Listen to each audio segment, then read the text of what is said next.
news.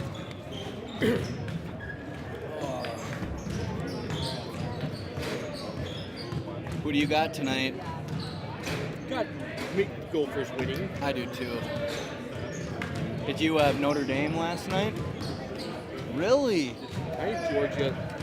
I got them to win the whole thing. I don't know about that, but I put the bet in Now before my that. bracket is in the trash. Really? Did you have them win the whole thing? Yeah. Georgia? I had a perfect bracket going until Georgia let me down yesterday. You had the perfect one going? That's pretty good. I'm pretty disappointed in. I thought Arizona State was going to pull it out at the end there. It didn't happen.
Where's the Scrabble at? I left it at home. One of these days I'll have to come early Yeah. so you can whoop me again. I know these won't fit you, Chang, but you'll get a kick out of them. You can give them to whoever you want. All right. Wow. That's OG right there. That was from 10 years ago, though. Yeah. I'll just hang them up since they won't fit me. That's cool. Hey, what the heck are you doing wearing a Lions thing? Hey, we play the Vikings Sunday. And they're wearing Big black. game for you guys. Yep, and they're wearing black Sunday. They are? Okay. Because if the Lions lose, they got to go to Tampa Bay for the wild card It's round. a big game. It's kind of crazy. And I'm nervous. You are? If they Why? play, because Tampa Bay beat them in week 2. Yeah, it'll be all right. The Lions will take it. They swept your Green Bay Packers. I know. We'll get through We're it. just gonna get everybody in the playoffs. You'll get destroyed by Philadelphia. You'd rather play the Rams. Yeah, we So you would. need Dallas beat Washington and Green Bay Don't beat care Chicago. like Yep. We'll beat Chicago. I'm not worried about that. Well, it's good to see you. I Yeah. wanted to say hi before the game Yeah. started. Is Sammy here or no? Yep. She's right up here. All right. Yeah, I saw him coming in. I'll tell her to wave. All right. He must be hanging out in his classroom or something.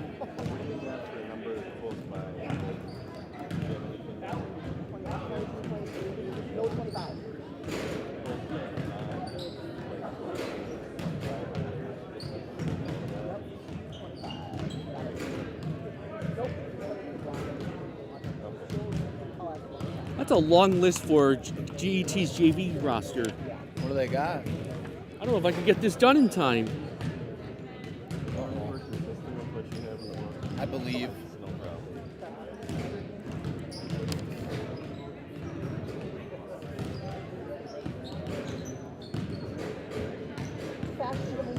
There he is.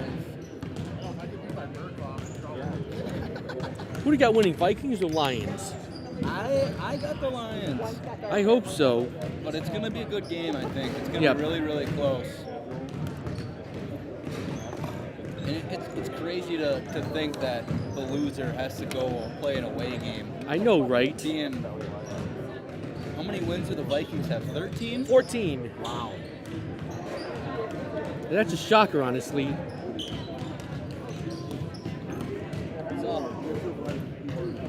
Saw Big Dino last night. In Stanley, I had their game down there. It was boys.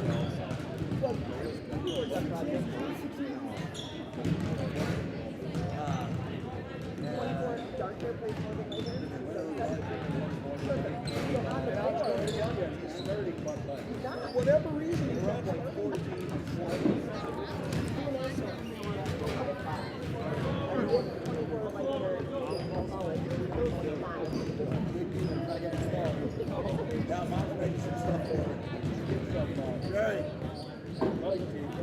I agree. Or make it a 0. Look at that. We played another one. 5. Yeah, ridiculous. I was like, you kidding me? I would like finish it for that. I had to do something. I didn't know what to do.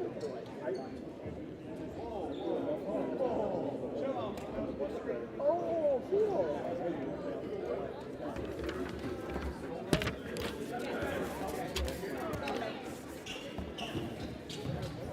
Good evening, everybody, and welcome to Elkbound High School. This is Chang Lord calling tonight's boys basketball game between GET and Elkbound. First up, the JV game. GET is Gale-Ettrick-Trempealeau, and their nickname are the Red Hawks, and from the Cooley Conference.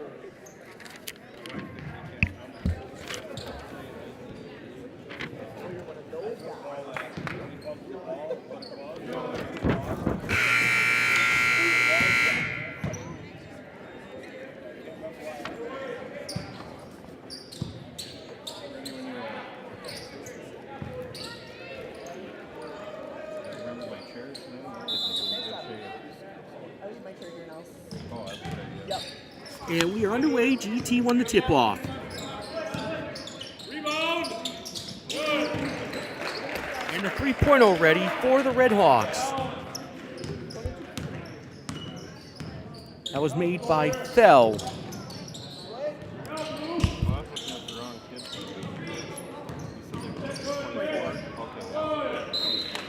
Out of bounds, the Red Hawks. Did you say 22 made that 3? Yeah. All right.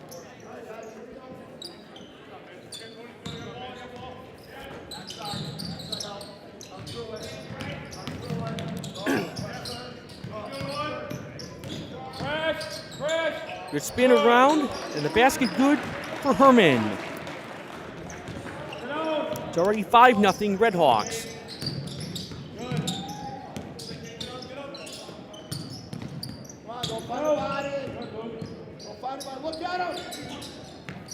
Here's to Loisel Christensen.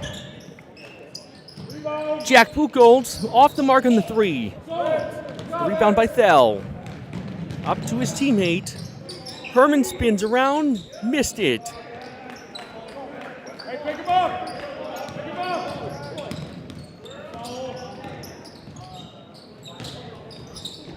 Get back! Come on, Luke. Shot missed there.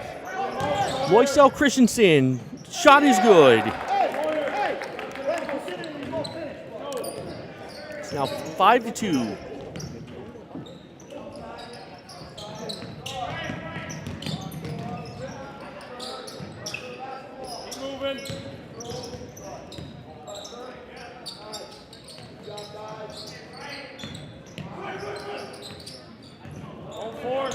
Loose ball, and GET got it back. 23 is Sawyer Faust.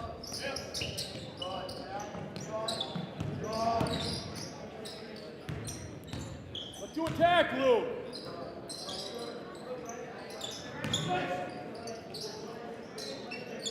And the Red Hawks passing it around.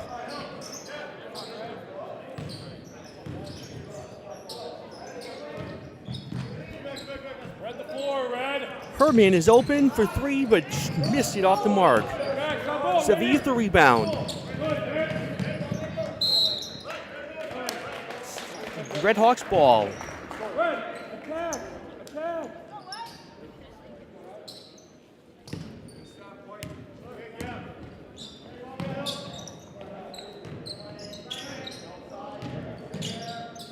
Good. And another basket. Pick him up. Faust with that one. Callie with 20 to make that one? Correct.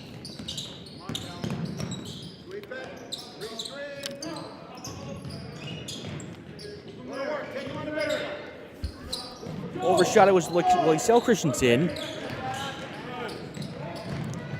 7-2. Herman for 3. Could not make it. Pick him up. Talk to him. Loisel Christensen's off the mark. Last touch by Buchholz. Gale-Ettrick-Trempealeau's ball.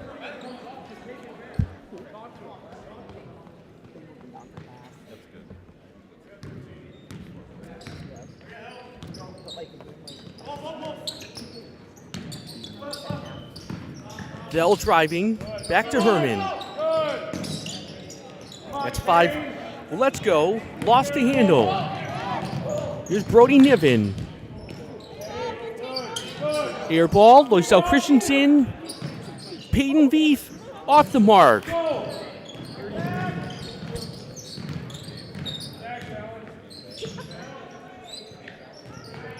And Elktown JV only playing with 7 players tonight. 1 player's out with injury. One more. GT got their shot blocked. Here comes Keston Niven and Zach Brandner coming in for Elk Mound.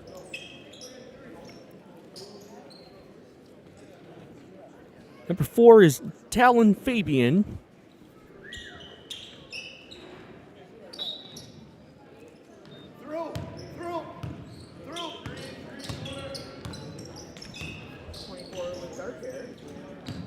Litzcomb changed his number from 1 to 24. Top of the key, 3 missed by Loisel Christensen. Last touch by Herman.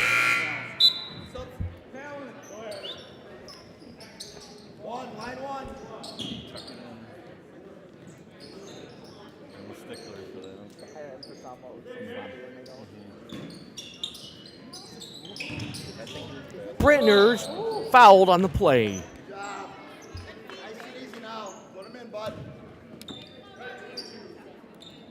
It's caught on Thel, his first.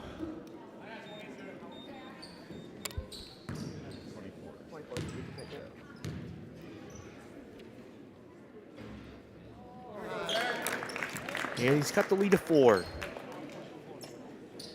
Hey, get him out.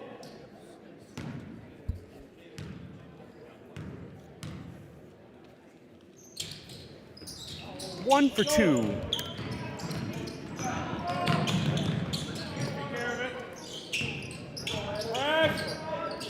Herman with the layup. He has 4.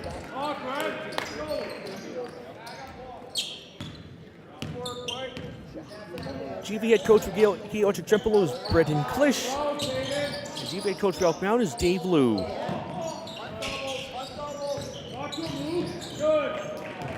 Turnover there. Herman beats Beef to the basket.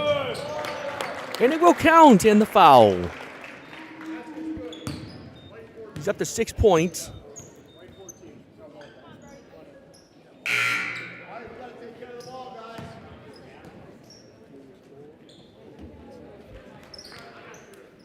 Andrew Sam, go get it.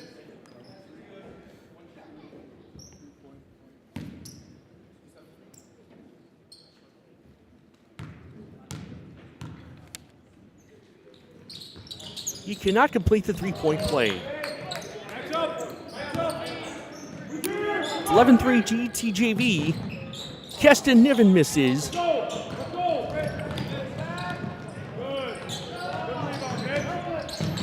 layup's good again by Herman. He's already up to 8.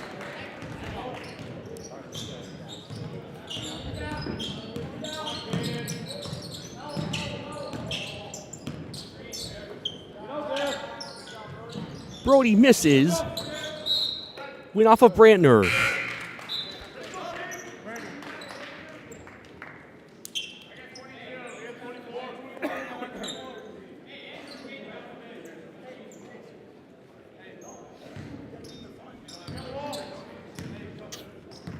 JV Redhawks lead by 10.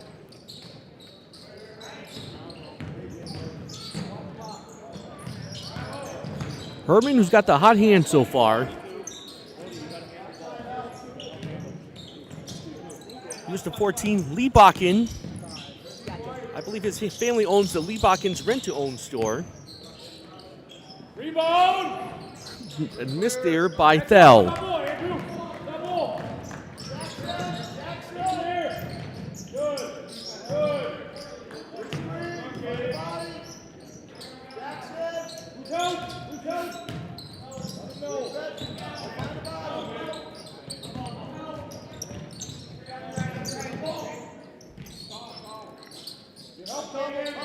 JV Mounders down 10. Peyton Beef has the ball. Saved there by Brody Niven. Thrown away intended for Buchholz. GET ball. Here comes Eichen, number 2, and A.J. Johnson, number 42.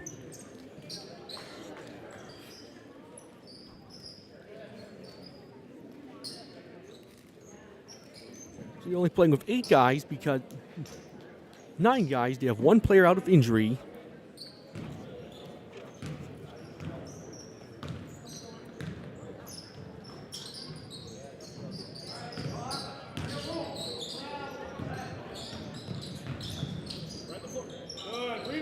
And a 3 is good by 24, Caden Brady. Caden Brady wears the Varsity 24.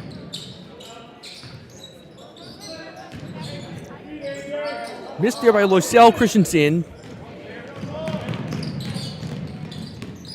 Redhawks looking to add on to their lead.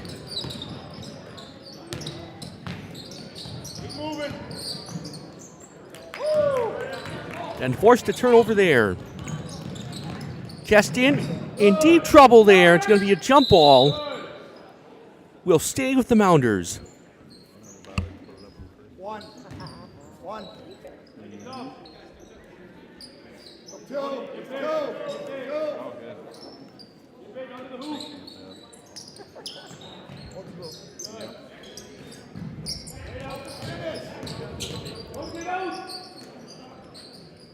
Basket good there by Buchholz.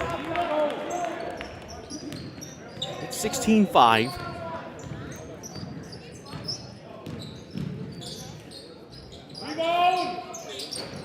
Corner 3's good by DeJager.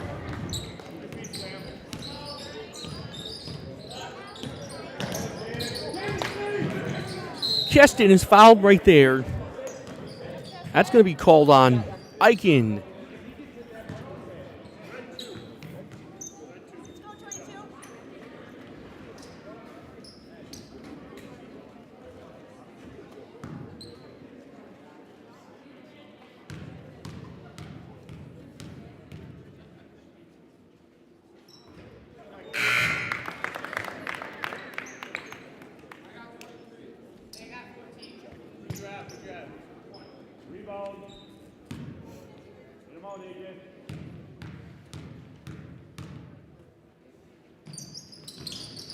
One for 2. It is 19-6.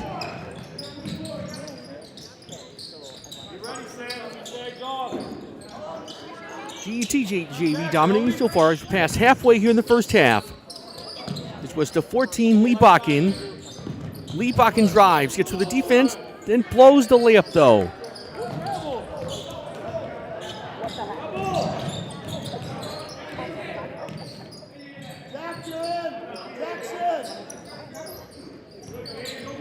Loose ball again.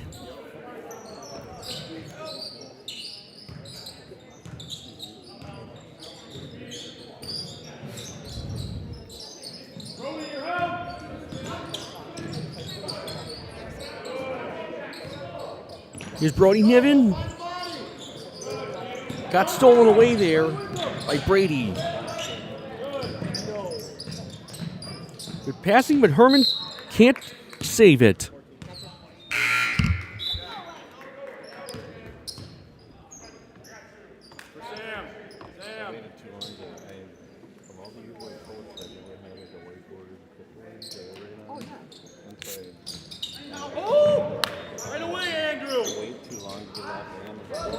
Was missed there.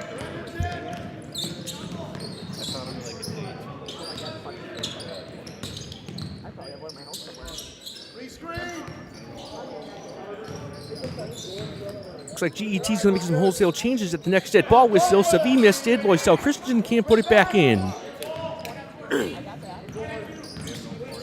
Red Hawks looking to add on to their lead. Castanivin is fouled by Johnson.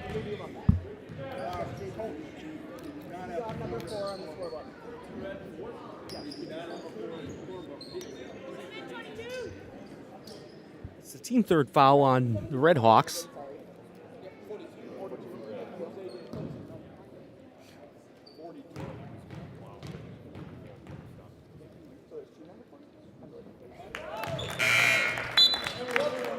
And it leads down to 12. They don't have a 4 in the book. You don't have 42. No, just checked in. You don't have a 4 in the book. 42 is in the book. Oh. Nope, 32 started. 32 is in the number. Well, Callan is in the book as 32. Yeah, that's his old number. So did Talon start? We did. Tee him up. 32 changes before. We have a 4 in the book. Now we got the right one. The kid is in the book, a different number though. We did.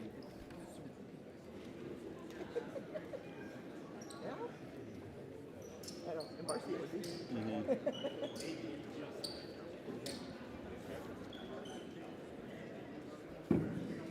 And I knew the kid's name. I don't know.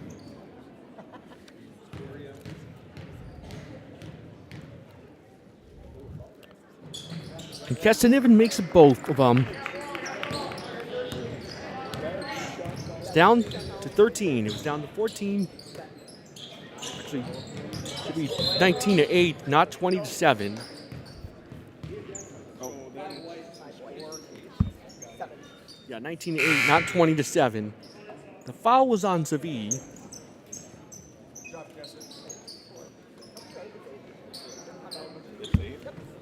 Okay. Sorry about that. Yeah, We were too busy talking about number 4. Good. Rebound. And the three's good by Fabian.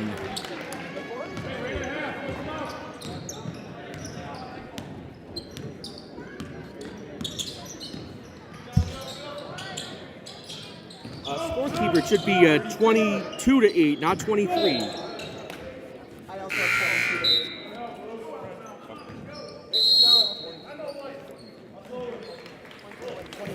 Elk full timeout.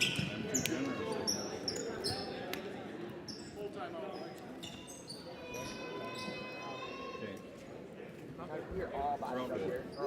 Yeah, I had an extra point on one side and not enough on the other, so It was a long break for everyone. the books match up, so we're all in agreement. Of course, Kane Russo will join me for the varsity game later on tonight. It'll be his last one commentating for the season. He'll be back to college on Monday. But another day, he won't have to wear the Buckeyes jersey because he lost a bet with me on that Rose Bowl on Wednesday. You're like, he started. I'm like, no, he didn't because he's not in the book.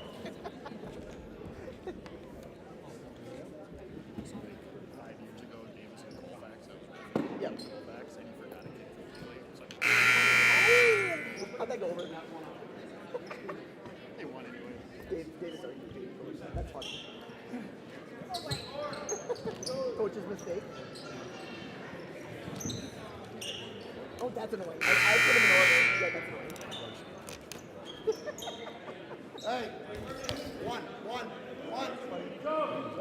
That score's correct with 6 minutes left in the half. It's 22 to 8. GET on top. Brandner's rejected, but a foul. He might get it on. Well, let's go. And it's on. Well, let's go. Something matches. Team's fourth. That's what goes first.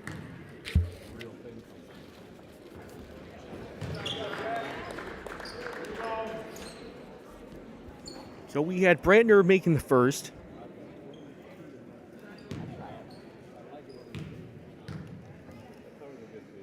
22-9, make it 22-10. So the JV Mound are slowly climbing back in this one. So the Redhawks team has 4 made 3-pointers.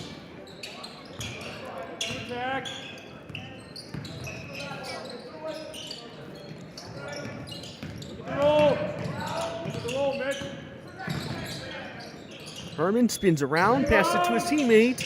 Fabian, another 3. That's GET's 5th made 3 of the first half. You're up to 15.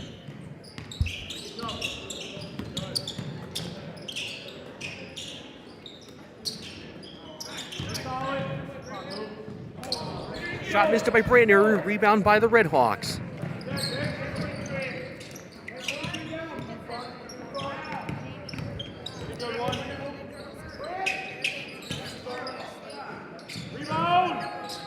Another 3 good for the Redhawks. Fell, his 2nd made. Lead up to 18.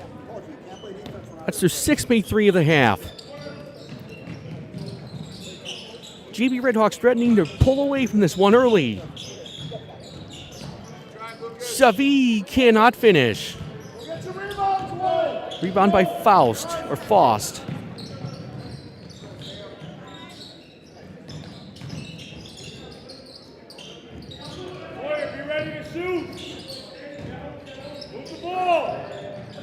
He's struggling in a reach in, either on V for Savi.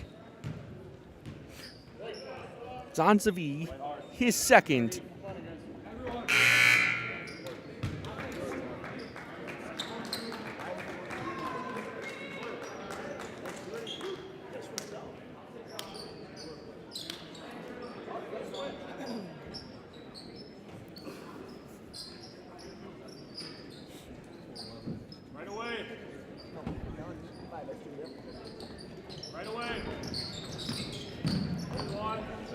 A good save there by the Redhawks.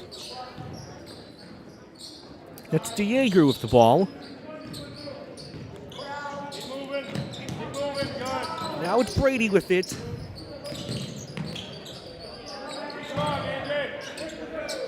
AJ Johnson's short on that shot.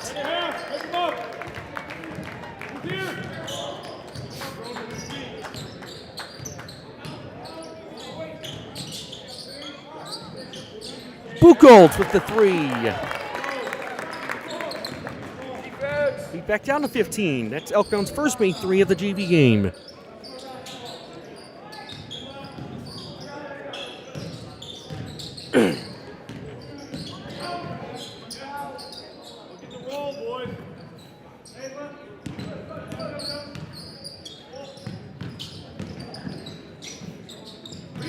And another 3. DeJager gets his 2nd one.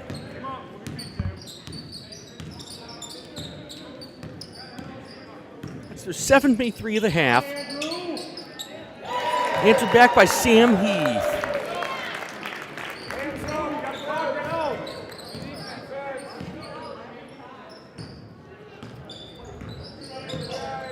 Another 3, but it was missed. Missed it by Brady. Lucas Avi in trouble. Brandner, shot is missed. Jump ball, it will go to GET.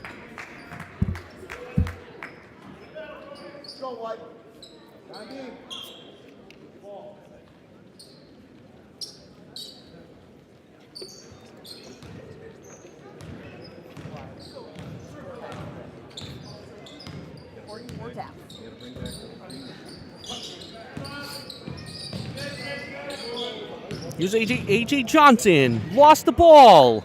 Last touch by Brantner.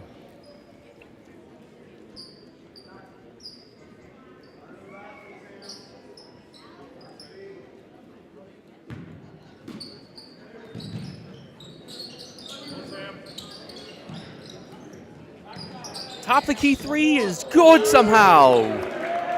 DeJager again. That's his 3rd made 3. He's up to 9. That's GET's 8th made 3. Lead back up to 18. Brandner's shot goes in. Down to 16, 2 minutes left in the first half. Good passing, but the shot was missed by Eichen.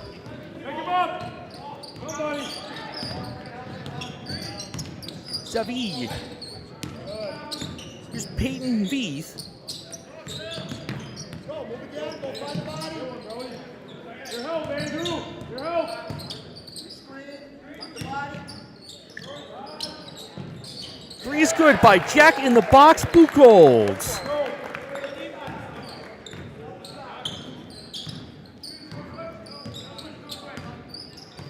Lead is down to 13 now. It's been raining threes. 34-21 Gale-Ettrick-Trempealeau in the JV game.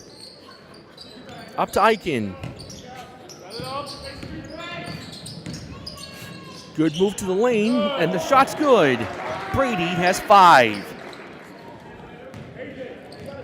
Under a minute to go in the half.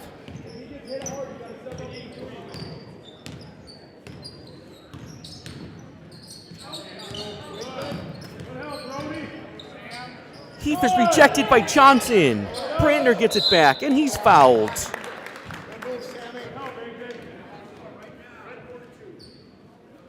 That's going to be Johnson's second.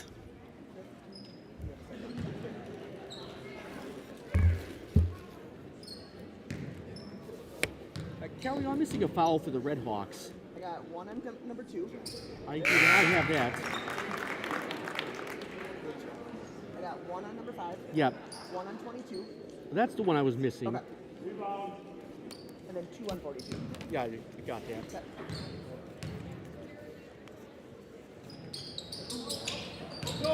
One for 2 for Brandner. 36-22, out of bounds. Mounders ball.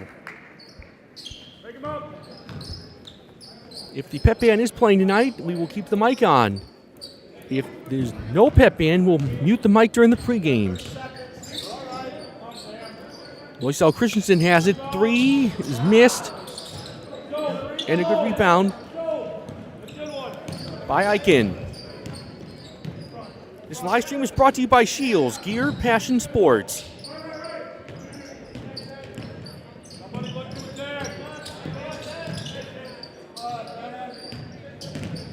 Down to 4. Traveling called. Hey, don't let him roll it. No fouls. Last shot for the JV Mounders here in the first half. They better hurry. Half quarter is off the mark.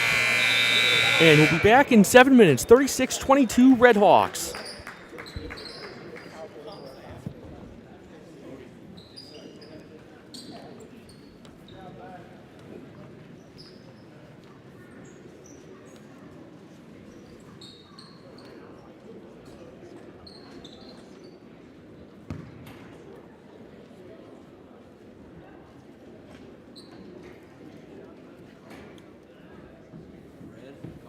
Oh, yeah. No, it's white. I didn't switch it yet. Oh, okay. I will now. Hit the jump 3 times. Switch it. White ball. She is slapping. Give me a couple days off and my brain went to mush, I guess. My brain feels very much. I'm very tired.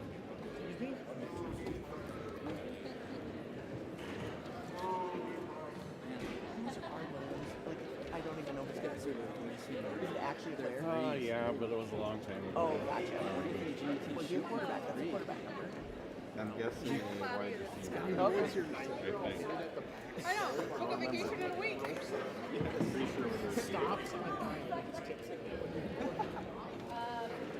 All your coaches yelling at one more. Yeah. As you pull up. I just, well, the reality is, I won't, yeah, pitchers and catchers. Yeah, so, I'd rather pull them out of school. Appreciate you having me Correct. talk to your jerseys that I can't show for some reason. Well, probably that'd be worse, but, just like I said. Yeah. But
Because he was 32. 4/32. Kids back in 8th grade, school ball. And the guy that's been assistant coach at Varsity for a long time. Assistant principal is kids. Very knowledgeable guy. Voice over and their voice will matter. Yes. Yes.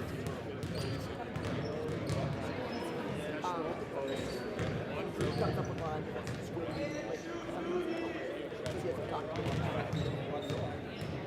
Calls more. So he has several. So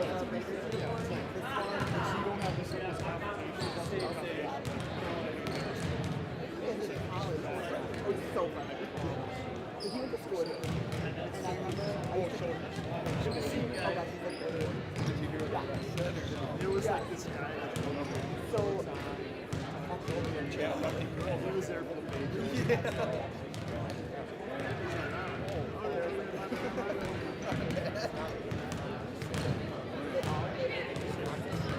The other guy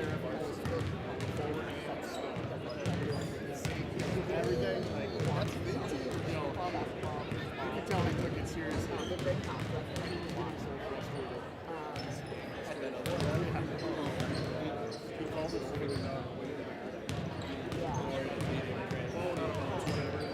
they can do that. yeah. So I don't know if the teachers don't know.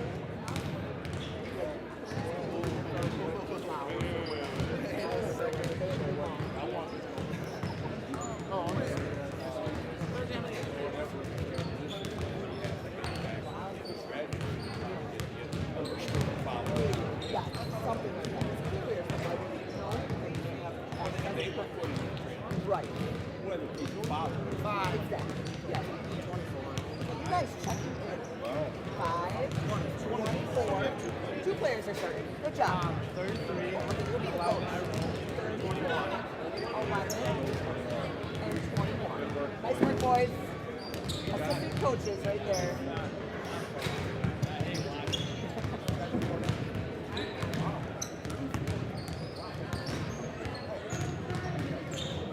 Got you, buddy.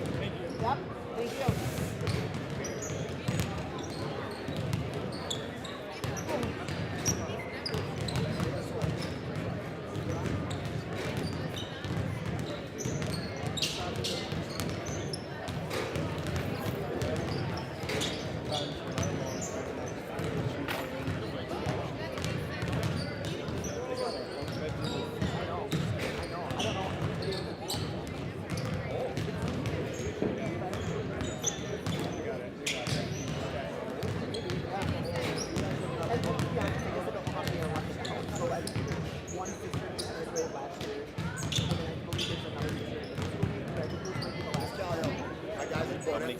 Your boys all reported it.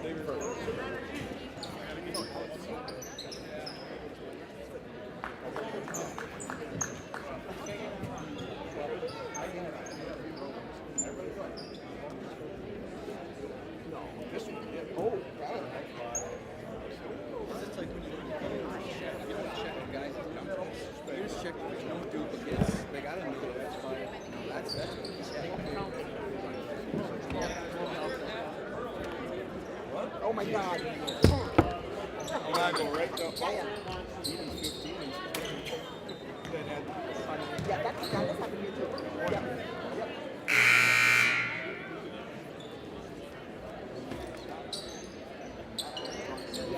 Yeah, that's funny.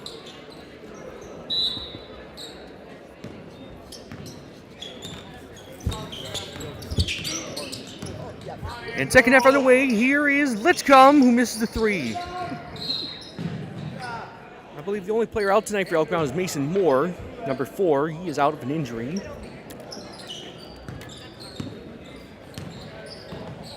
It'll be Redhawks ball.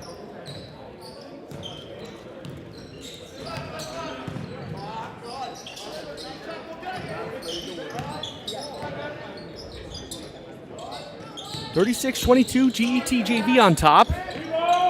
3 again, but it's missed by Waletzko.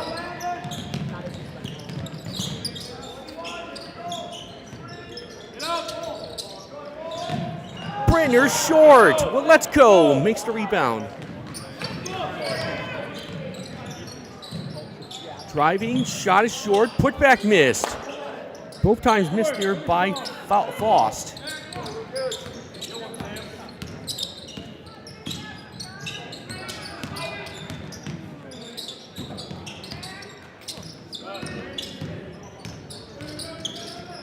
Jack Buchholz. Brandner gets his second basket. 36-24. Turnover again. Litzcomb makes the layup. Off the steal. Lead is down to 10. Here you go, Sabine. You got lots. Let's go. Talk to him. Good. In the front. Good. Outside. Outside. Good. Here's the drive. Blocking foul on Elk Mound. And that's Loisel Christensen's first.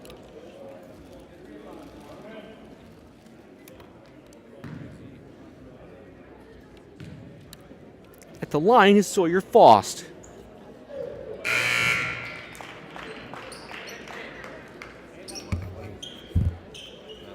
Is it pronounced Faust or Faust?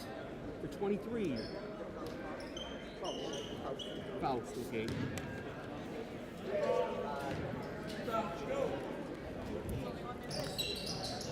One for two. And a foul there on GET. That's on Willetsko. That's his second.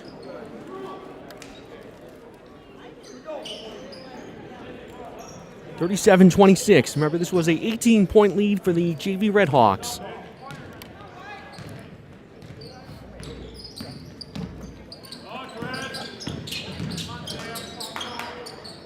Savi misses. Brandner rebounds.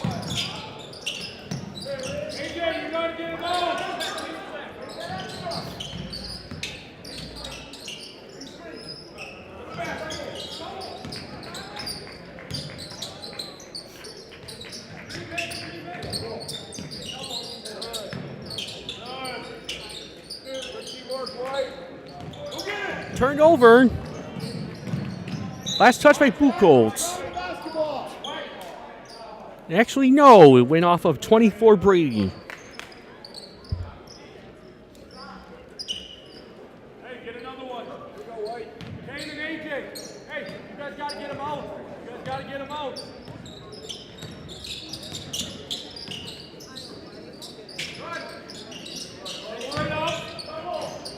Brandner misses. Savi rebounds.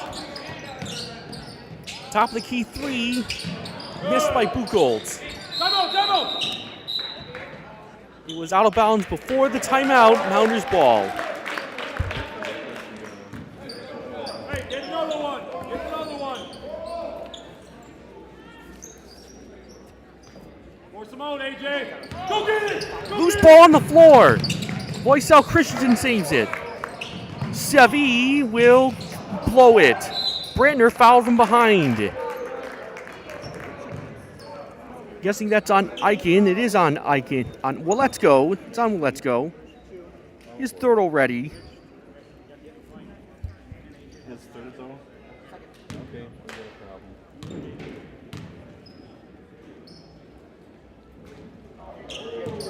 Kane and AJ, get him out.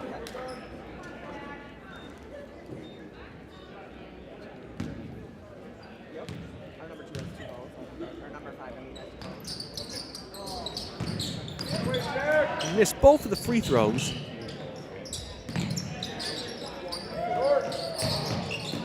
Go. Let's go. Still 37-26.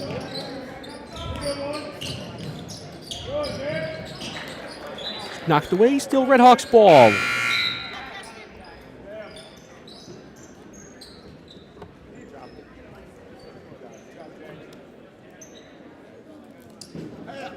Under the basket, Landon. Here's a three again, but it's off the mark there for Dell. Still GET ball.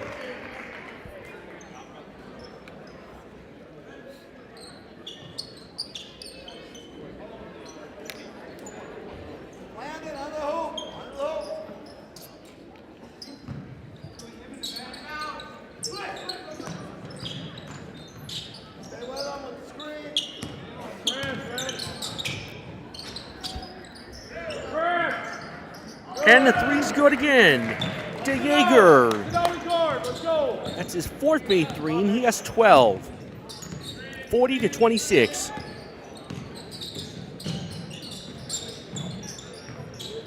Your help, Kane. Your help, Kane.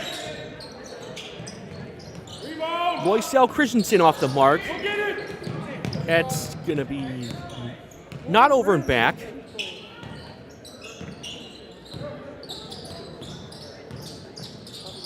Help. Ooh, travel. Go get it. Sevy and stolen away by Brady. He will beat Litzcomb to the basket, but fell short of it. Keston fooling around in that one and missed it. Brandner missed it again. This is sloppy on the floor so far. Nobody can make a basket. Heath will return. Get him out.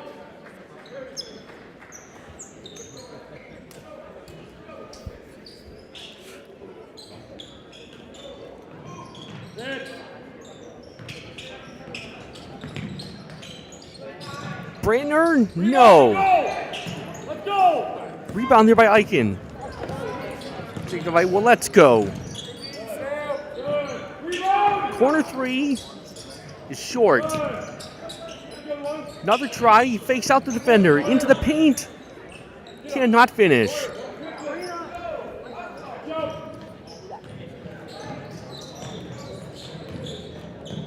Runner in the lane is missed as well. Loisel Christensen puts it back in. It's his second basket. He's up to 4. 40-28.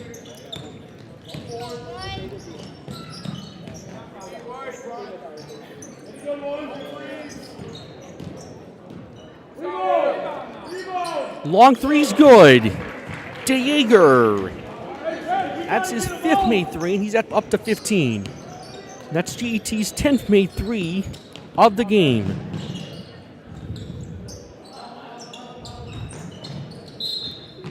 Reach in foul. Fell second.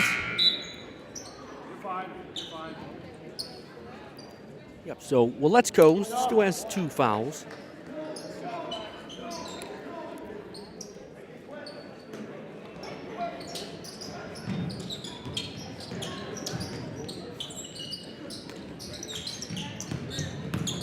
Rebound. Buchholz misses. Battle for the loose ball, won there by Litzcomb. Corner three is missed by Litzcomb. Rebounded there by Let's-Go. Go.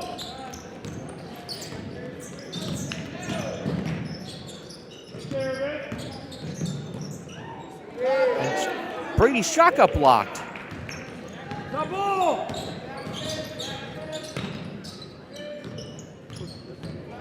Now Sam Heath with the save, but DeJager all over him.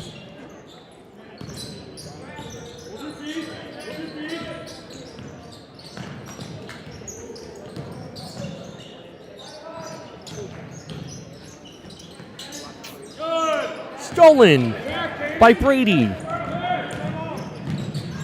Shot is off the mark there. Missed there by Thel.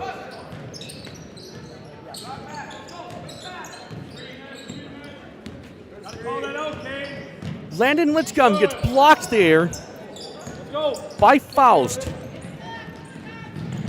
And all alone, Thel misses again.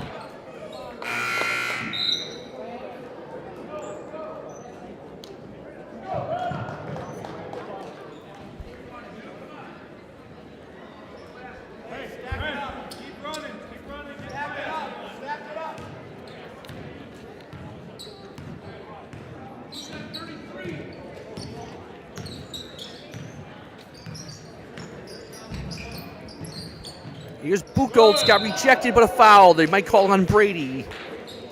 That would be his first. And it is.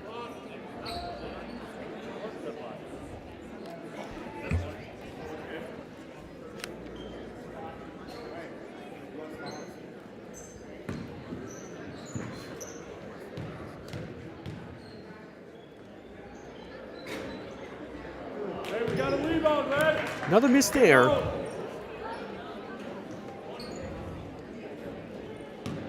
They are 5 for 11 so far. 0 for 3 here in the second half. Now they're 5 for 12. And we're down to 9 minutes in the game. GET JV up 15.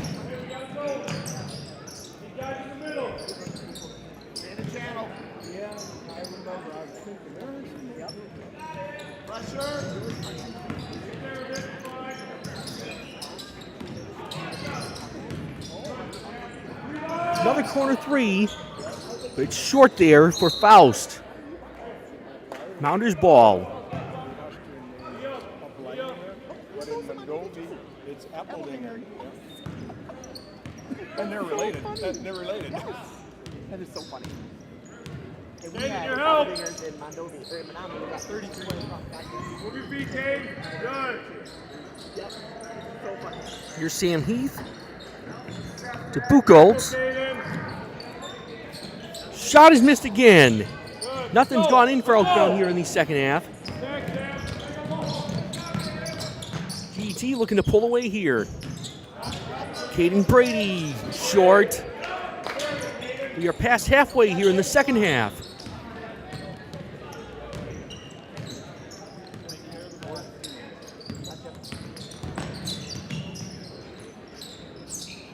Missed shot by Keston Niven. Second try is good for Keston.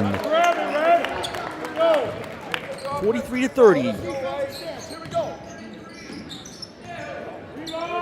De Jaeger missed it. Brady touched it last.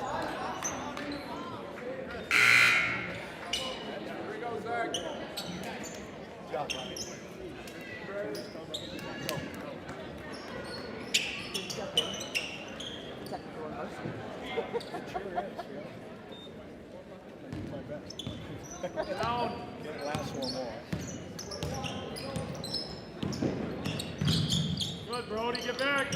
Rebound. Here's Sam Heath, that's off the mark. Good box out, GET Sawyer. ball, 7:19 left. 43 to 30. Fight for a rebound. Go get one.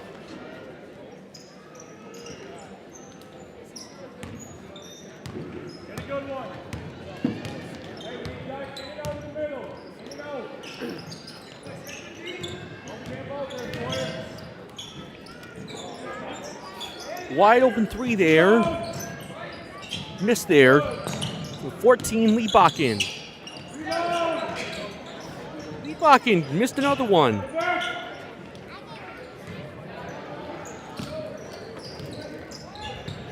$6:50 left. Yeah, Brody. Get back.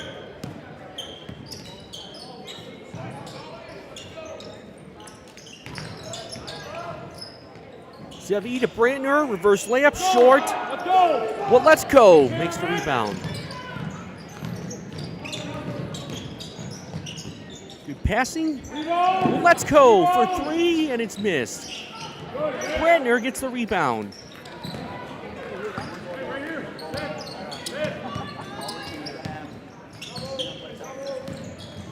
Sit. Keston Niven in trouble. Straight up. Straight up. Fakes out to the defender. Buchholz is good. Jack in the box, Buchholz with his third made three. The lead is down to 10.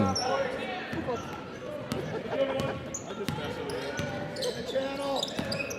Pressure the ball. Pressure. Here's the ball, and a nice save there by Lee Bakken. He is off the mark there for Eichen.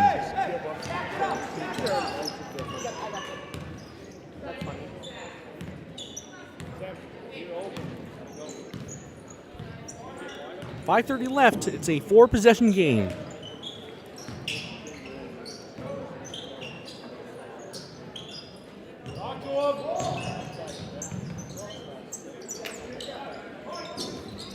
Keston Niven now. Top of the key three's good. Lead down to 7.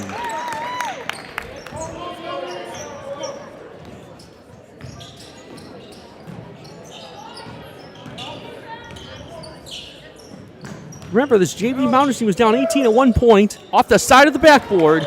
The shot by Thel. Keston, Savi. Shot is good. We're down to 5. Where in the world do the JV Mounders come from? Timeout GET. It will be a 30-second timeout.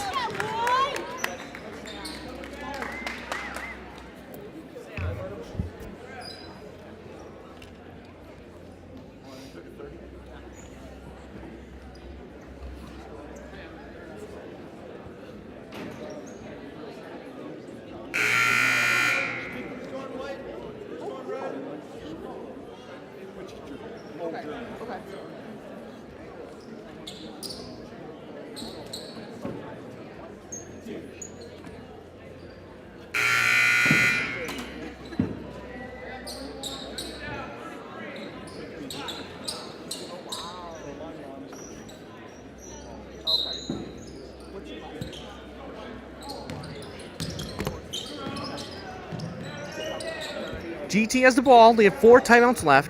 Lead has been down to 5 now. They were leading by as many as 18. They've only put up 7 points here in the second half. Trying to get another 3 from DeYager, but he airballed it. Nice rebound. Rejected by Loisel Christensen.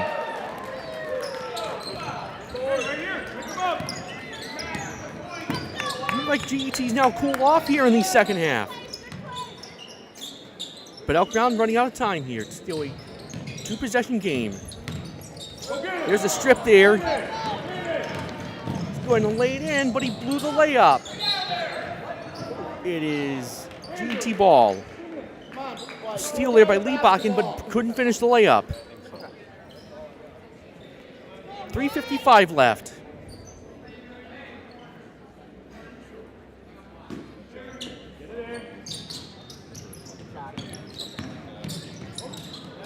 Lost it off the handle of Thel. So Mitch Thel couldn't hang on to the ball.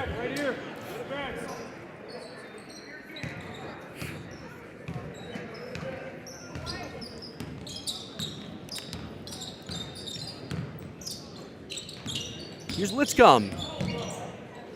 The 2 is missed. Battle for the rebound, 1 there by Faust. GT desperately needs some points here. Can they get it one here? Faust? They don't. Loisel Christensen rebounds.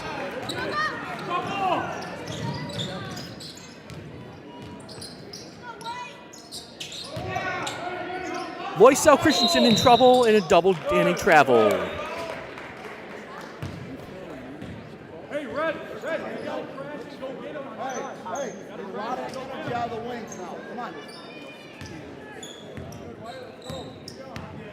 Keep moving it around and be strong.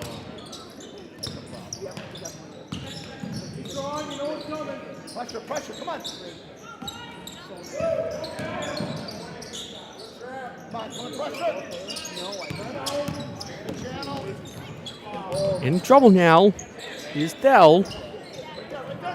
Faust is in trouble now.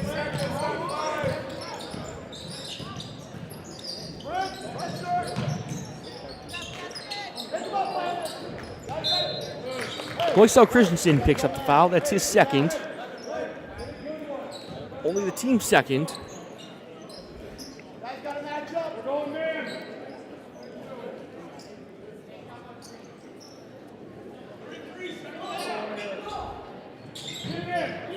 Pressure, you got to go pressure. Keep going. Pressure. Pressure. Pressure. Right here. Pressure. We got to pressure the ball. Here's Faust. Here's DeYager. Missed there by Thel, actually. Full timeout by Elk Mound.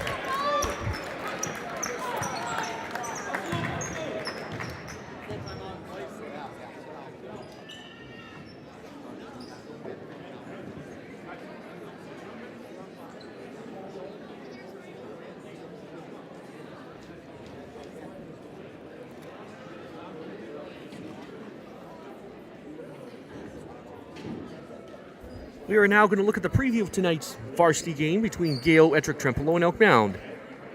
Gale-Ettrick-Trempealeau's last game was during the holiday tournament in Aquinas, where they won in the consolation game 63-57 over Northwestern.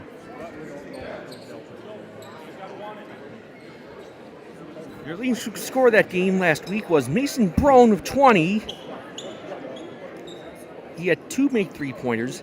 Jackson Burns had 14, and Brecken Ebersold had 12.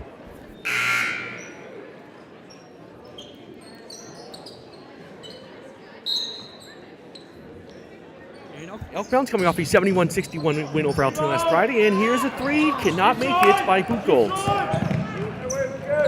And here's Dieger, blow the layup. Buchholz can't save it. Stolen away, sloppy ball here. Jump ball will stay with the Red Hawks.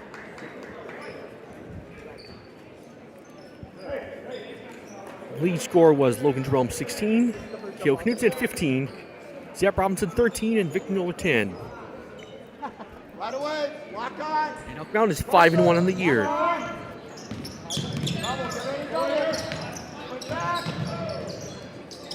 Under 2 minutes left. Red Hawks up 5.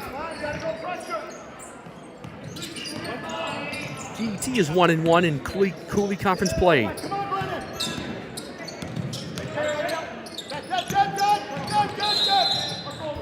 Timeout GET, it'll be a 30-second. 3 fulls left.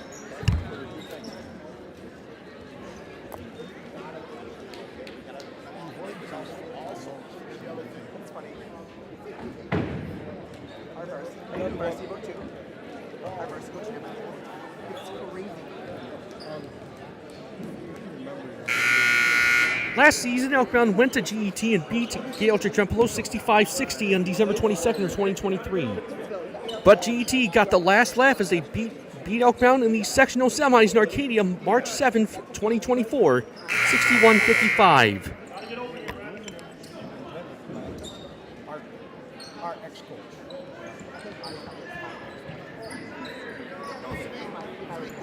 96 seconds left. And Faust is fouled behind by Keston Niven.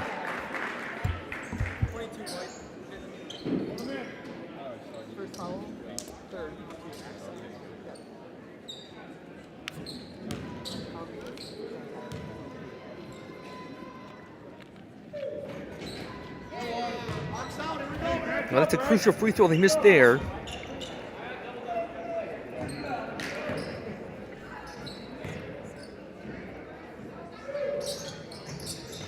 Moak missed, but a rebound by the Red Hawks. Foul on Elkmound. 94 seconds left. Inbound coming up. And that's Savi's third. So we have 2 fouls left to give. And there's your dagger with the basket made by Waletsko.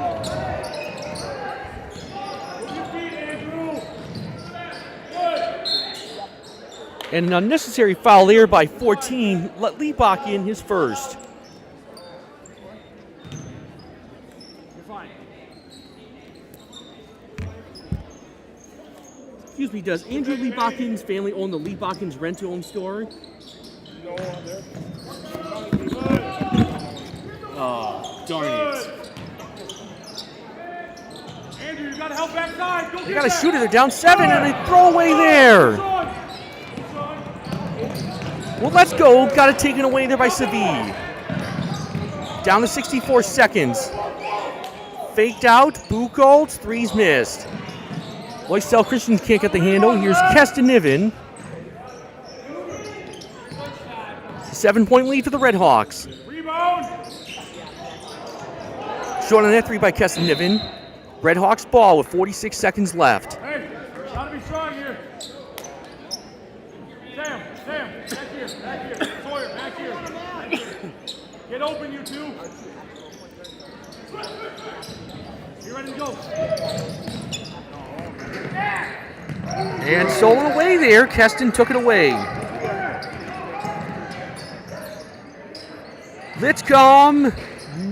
Yes, sir. Timeout, Elk Mound. Lead down to 4. They'll take a 30. They'll take a full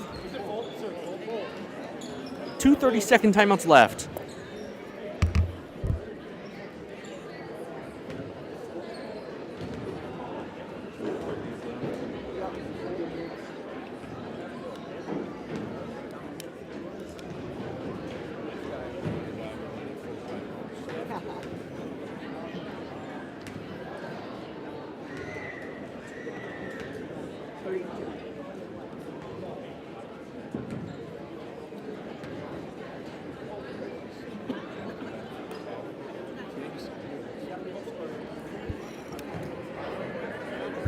Of course, Boyceville already played Independence Gilmanton. It's probably in the second half now. Durand, Arkansas is hosting Prescott. We have Spring Valley at Unity. Colfax is at Turtle Lake. Clinwood City's at Luck. And that's it. Tomorrow, Elmwood Plum City plays at Baldwin Blair Taylor. In trouble, the Redhawks. Foul called. And Boyceville will be hosting Pepin Alma tomorrow. That's the East 4th.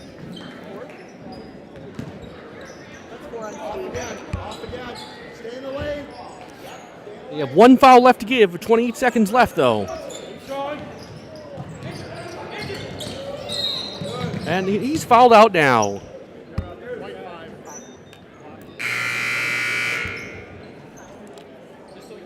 He'll finish with only 2 points.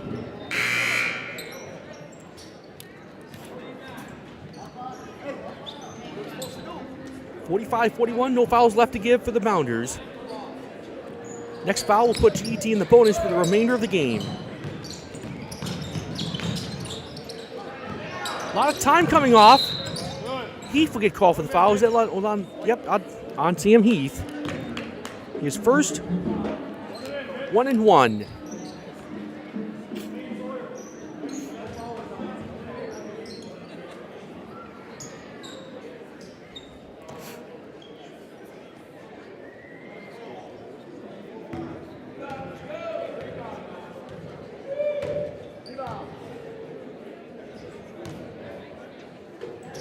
Now at the line, a missed free throw there.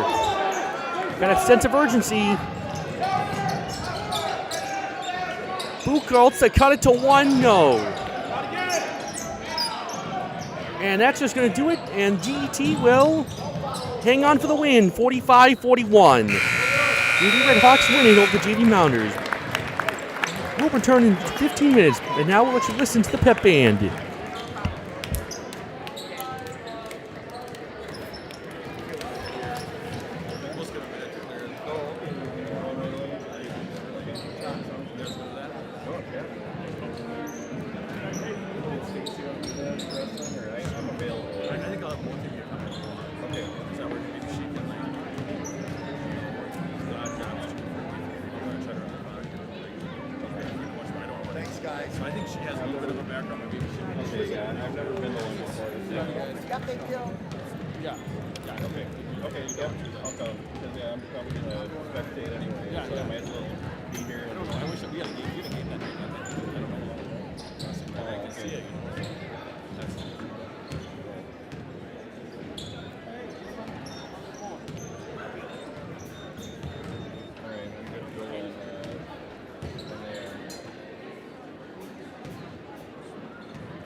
This is my nephew. Oh, wow. It's a close-up.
Pause.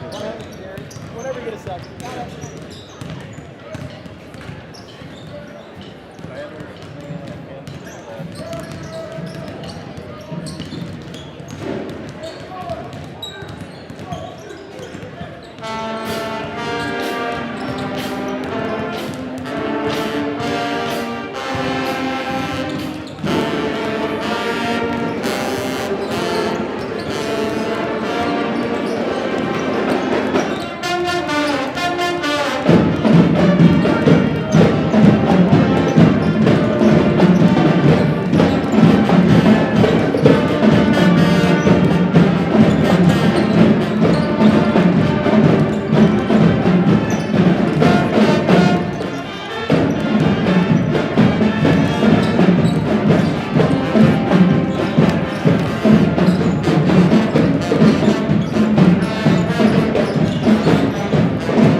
I brought my Duke's mayo though for the Duke's mayo. Hi, Carrie.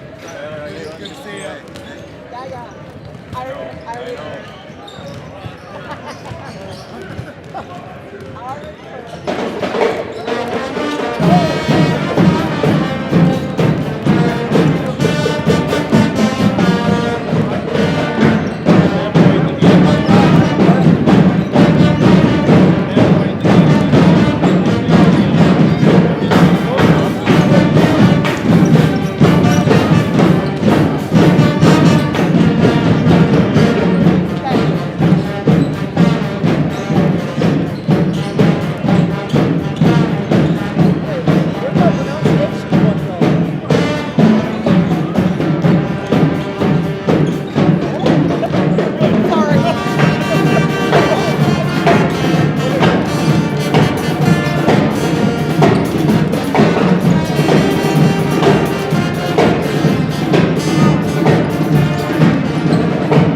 Might be fishing, I'm not sure.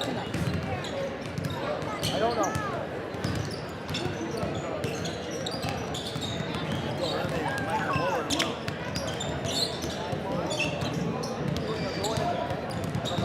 I don't know. We'll see what happens. By the way, February Neo and him are Thursday. Oh, where? I'll tell you where. Thank you.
can. Smack me in the side of the face. Slap your own a little bit.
So we are back live here on Mound on Mounder TV. I am Cheng Moore along with Kane Russo for tonight's varsity game between the Gale-Ettrick-Trempealeau Redhawks and the Mound Mounders.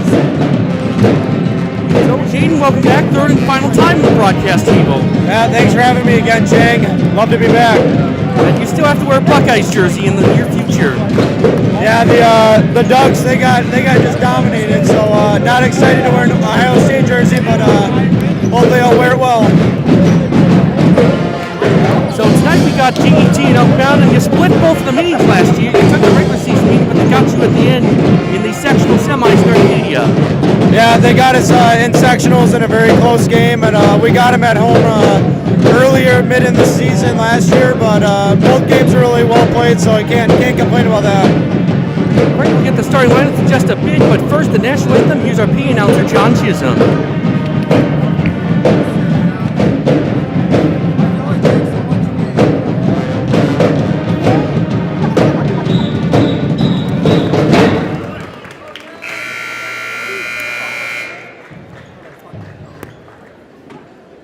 Please rise for the playing of the national anthem by the Mound High School Pep Band under the direction of Mr. Jerry Murphy.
By student athletes, coaches, and spectators at education-based interscholastic events.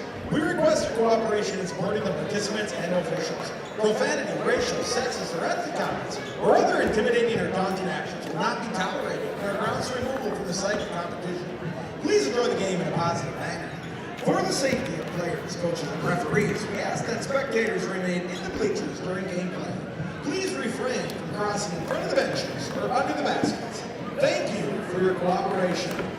Welcome to tonight's non-conference boys basketball matchup between the Gale-Ettrick-Trempealeau Redhawks and our Mounders. For the Redhawks, a senior, number 1, Kyle Sealing.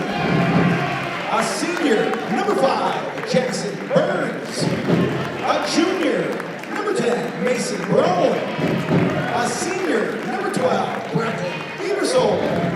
And a junior, number 42, Travis Tyson. And now, for our Mounders, a freshman, number 1, Zach Robinson.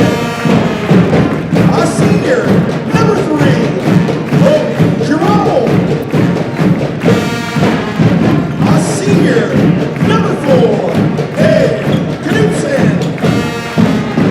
A senior, number 10, Cameron Deermeyer. And a junior, number 34, Victor Noller.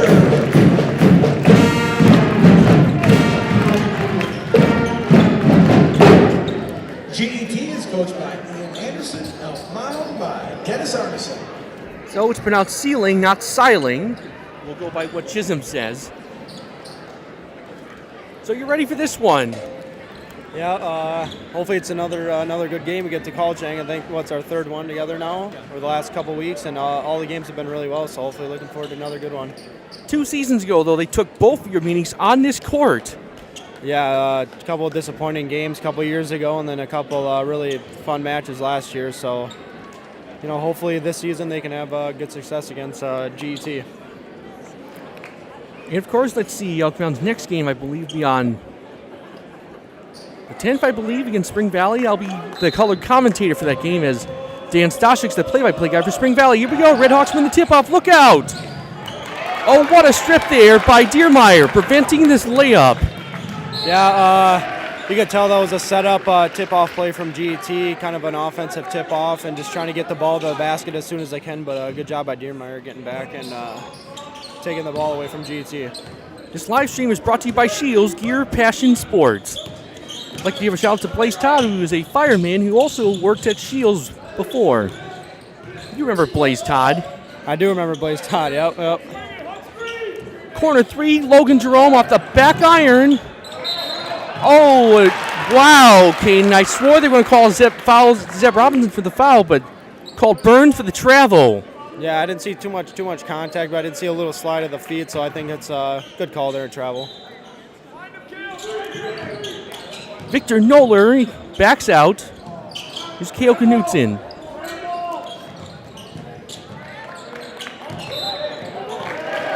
Traveling on Noller. So far off to a sloppy start in the first 35 seconds.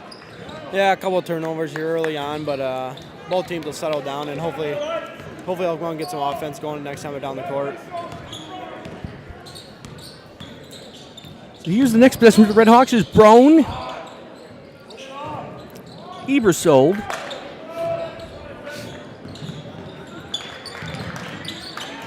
What in the world was that? Looks like Brown just lost it on his own.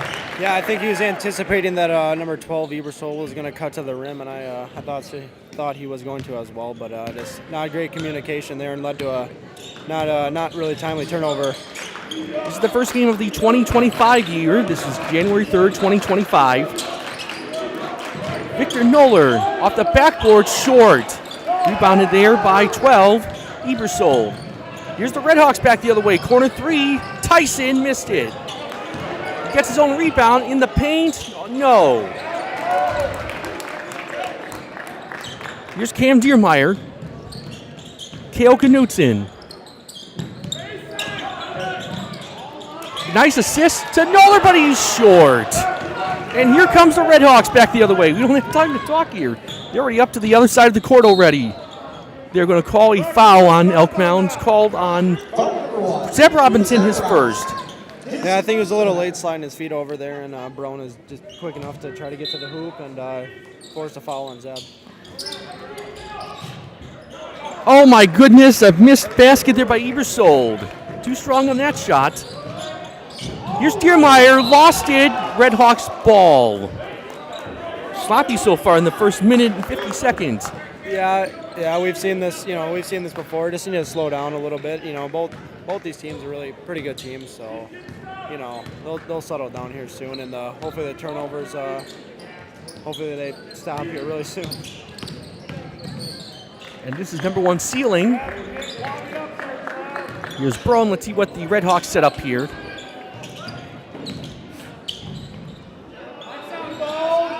The three's good by Tyson. It's the same thing Elkman has trouble. He's guarding the 3.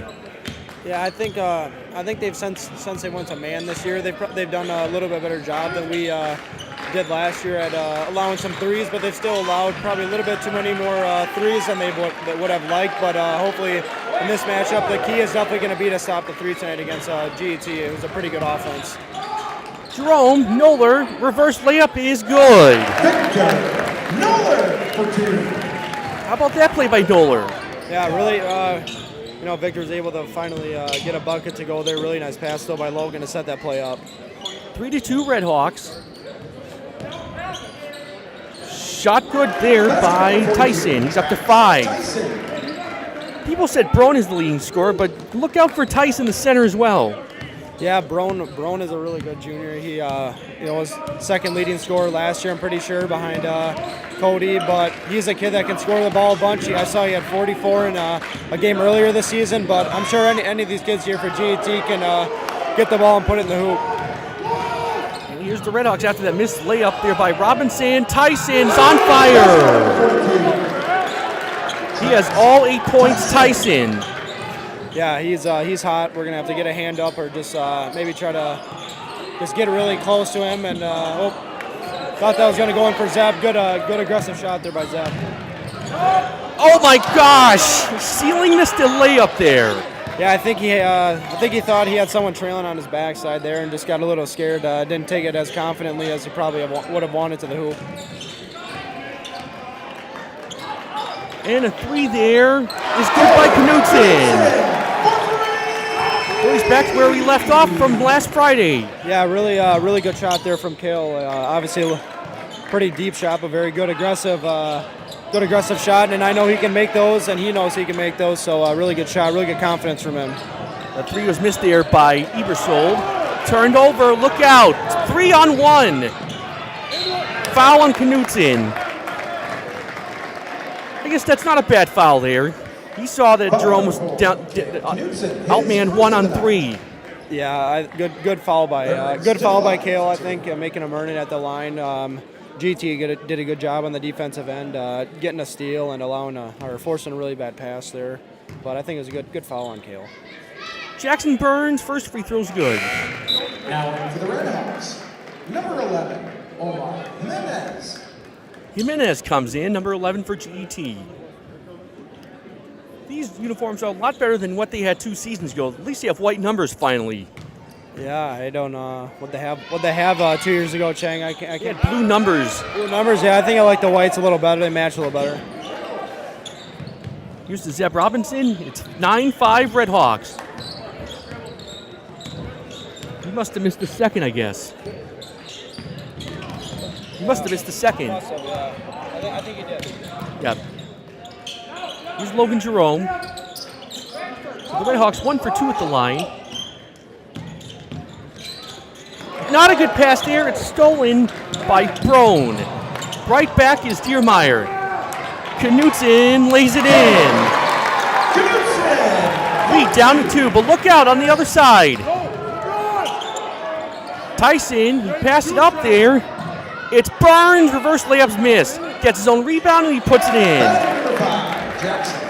As we talked about in this previous broadcast, second chance points, and Burns got one there. Yeah, second chance points are a killer, especially especially early in the game, because you want to try to keep it close here early in the game, or have some sort of lead, and especially early on, free throws and second chance points for the other team are not what you want to give up. Jimenez picks up the foul, his first, and here comes 15, Lucas O'Neill. A lot of Red Hawk students in this student section. Yeah, they always traveled well last year, and even though it's over an hour away, you knew they were going to travel well.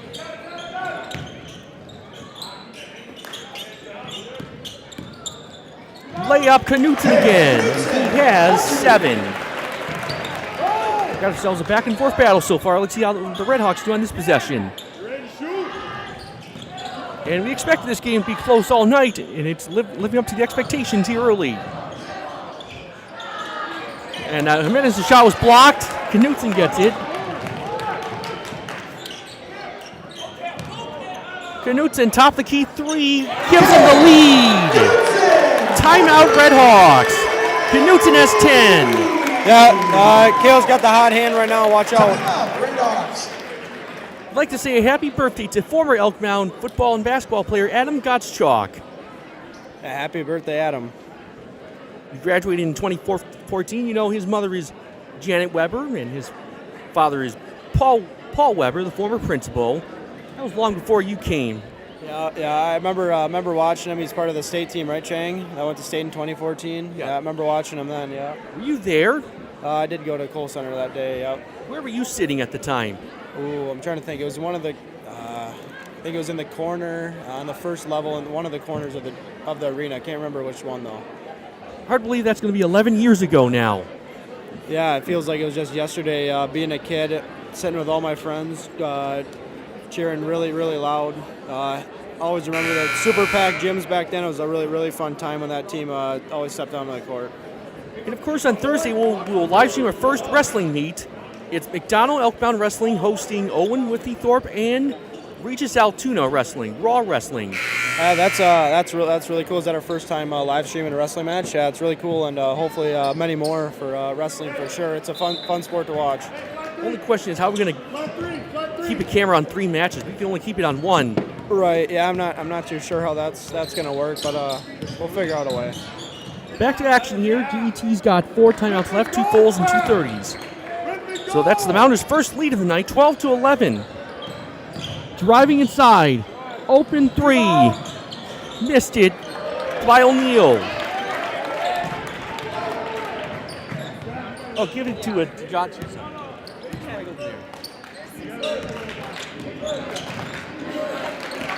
Here's Zeb Robinson. He tried to force it to drum, but Jimenez was right there. Yeah, I think it was a good idea to try to get the ball in. Just didn't see the defender helping out under the rim. Jackson Burns, number 5, has the basket. 5. Basket number 5. Jackson Burns.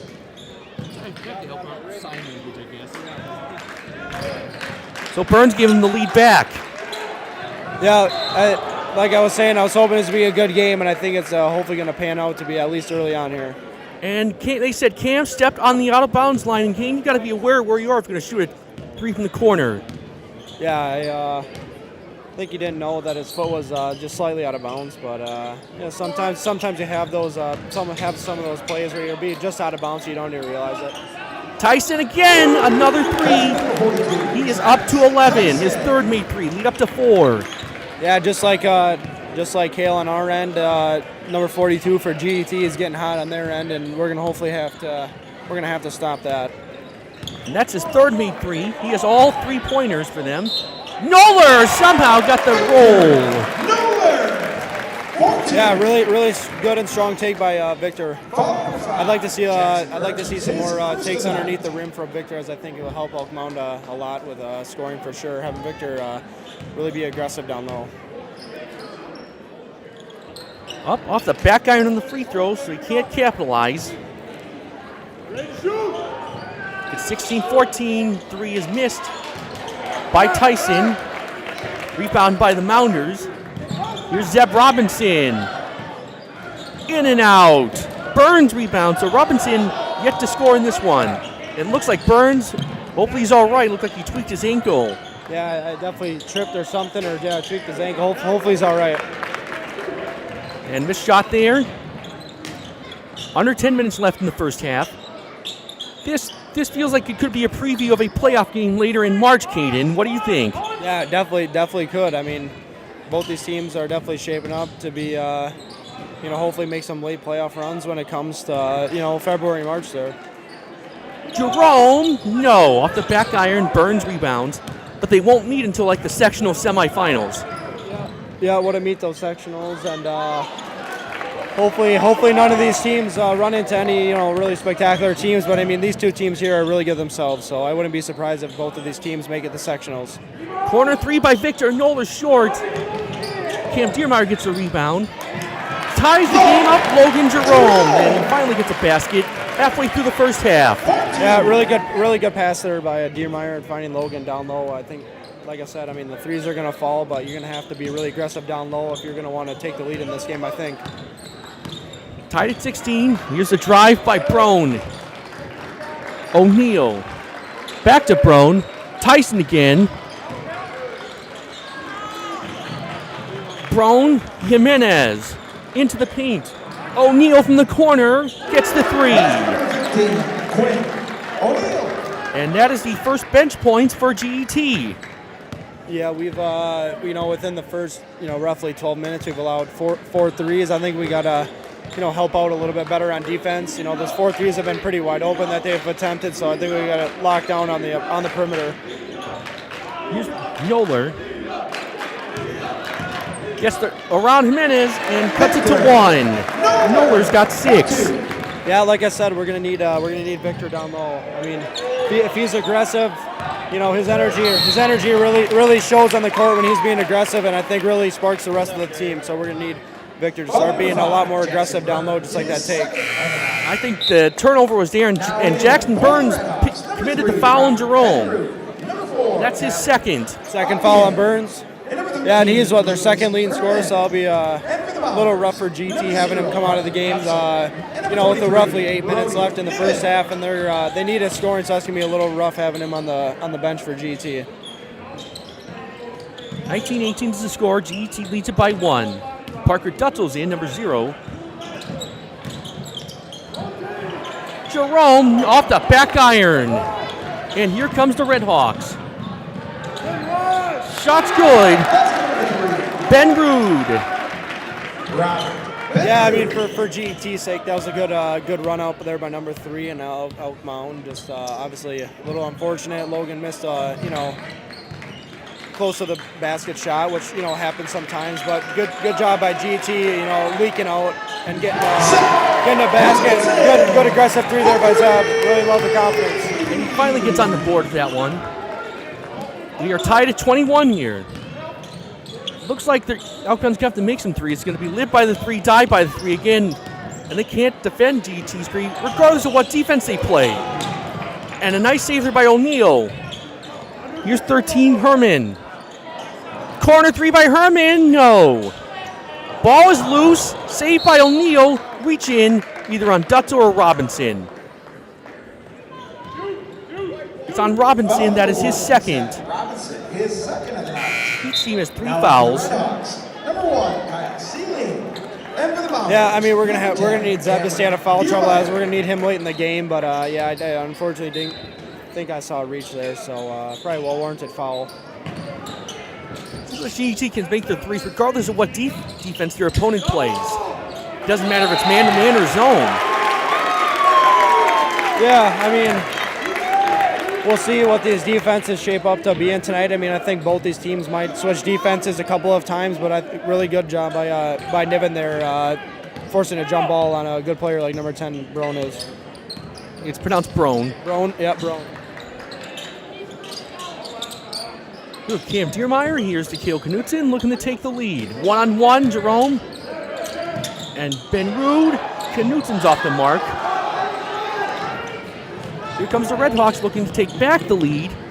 We have made 4 threes, 3 of them by Tyson.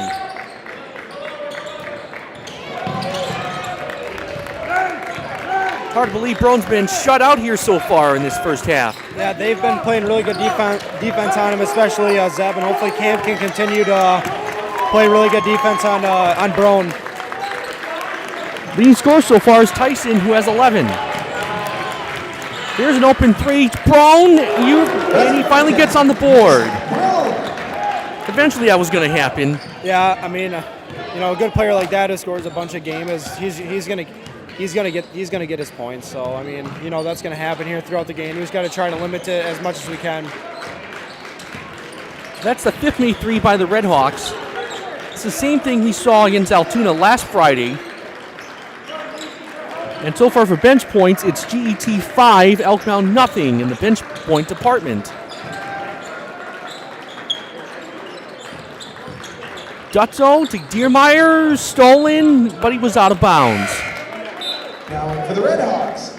As I said, Caden, GT is winning on the bench points department 5-0.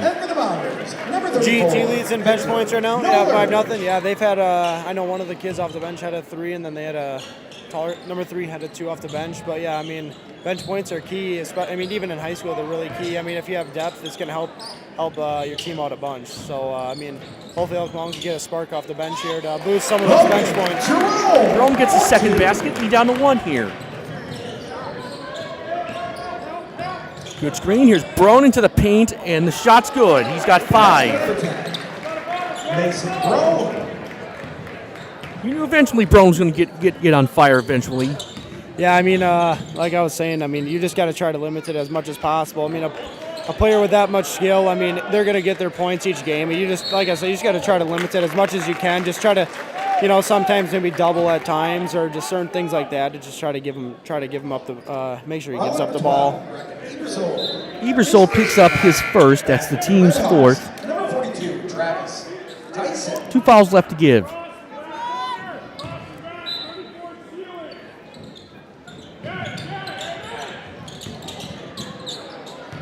He's in trouble. Dutzo lost it. Taken away there by Burns. Backs out of the basket.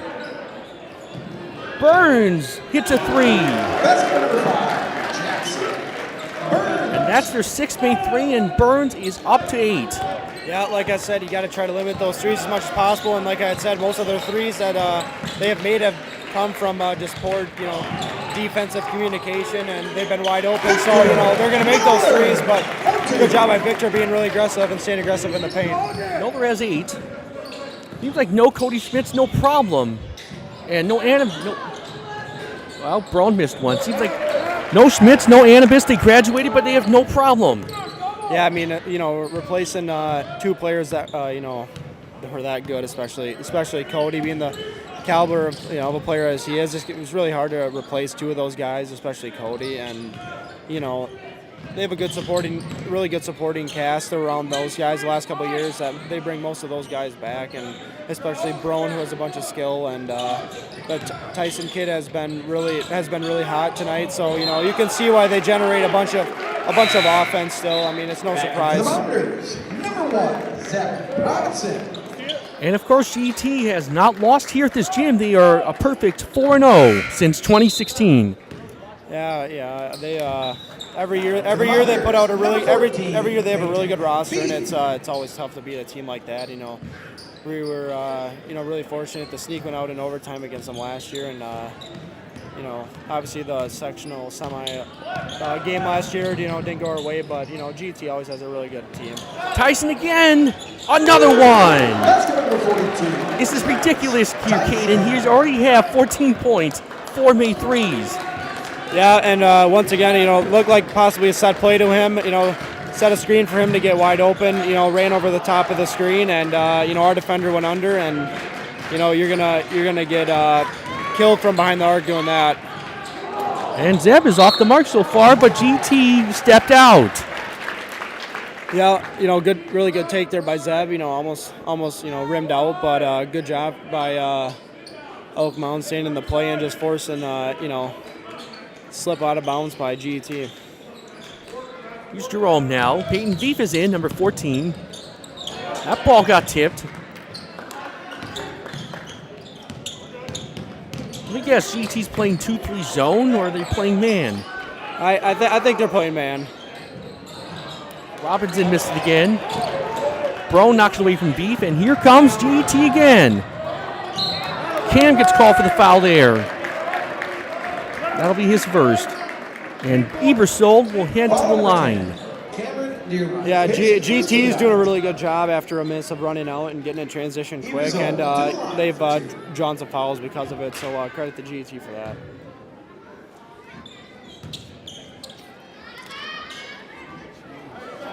But so far, both teams are struggling from the free throw line. GT's 1 for 3. Yeah, like we've said before in the previous live streams, Chang, free throws are a really big part of this game, and ensuring that you pull away late or just staying in a game or anything like that. But Elk Mound for sure is going to need to make their free throws throughout this game, and hopefully they can get some lot more opportunities to get to the line. 2 minutes to go in the half. It's 33-25 off of Deermeyer. Red Hawks ball. So far, the Elk Mound student section has nothing to cheer about. Yeah, I mean, there's a defender on Cam, but I think it was a pretty catchable ball. I just don't think he saw it in all the way, and obviously another turnover for Elk Mound. Hey, go, Trav, you go out there. Danger.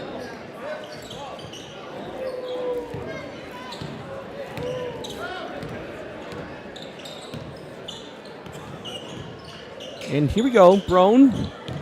That's to Ebersol. Tyson, who's got the hot hand, his fifth made three.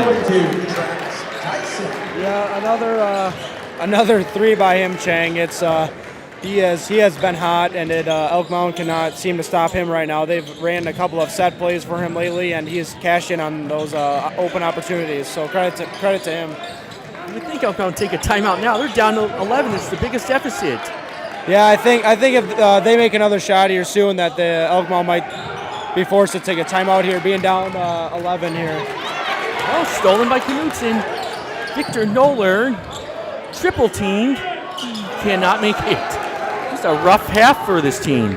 Yeah, I think instead of doing a little baby hook shot there, I'd like to see Victor get physical inside the paint, really put his body into someone and go up strong. But he'll hopefully get some more opportunities so he can be pretty physical down low. Travis Tyson right now has 17 points, 5 made three-pointers. He forced it again. Turned over. Ebersol stole it. Tyson lays it in. He's up to 19. 19 in the first half for Tyson. Yeah, he's had a crazy first half scoring the ball, and hopefully in the second half we can do something to stop him because he has a hot hand. The Elk Mound's cool off here. They better make some adjustments in the second half. There is Burns, another one. At what point you got to call timeout here? Arneson can't let this go.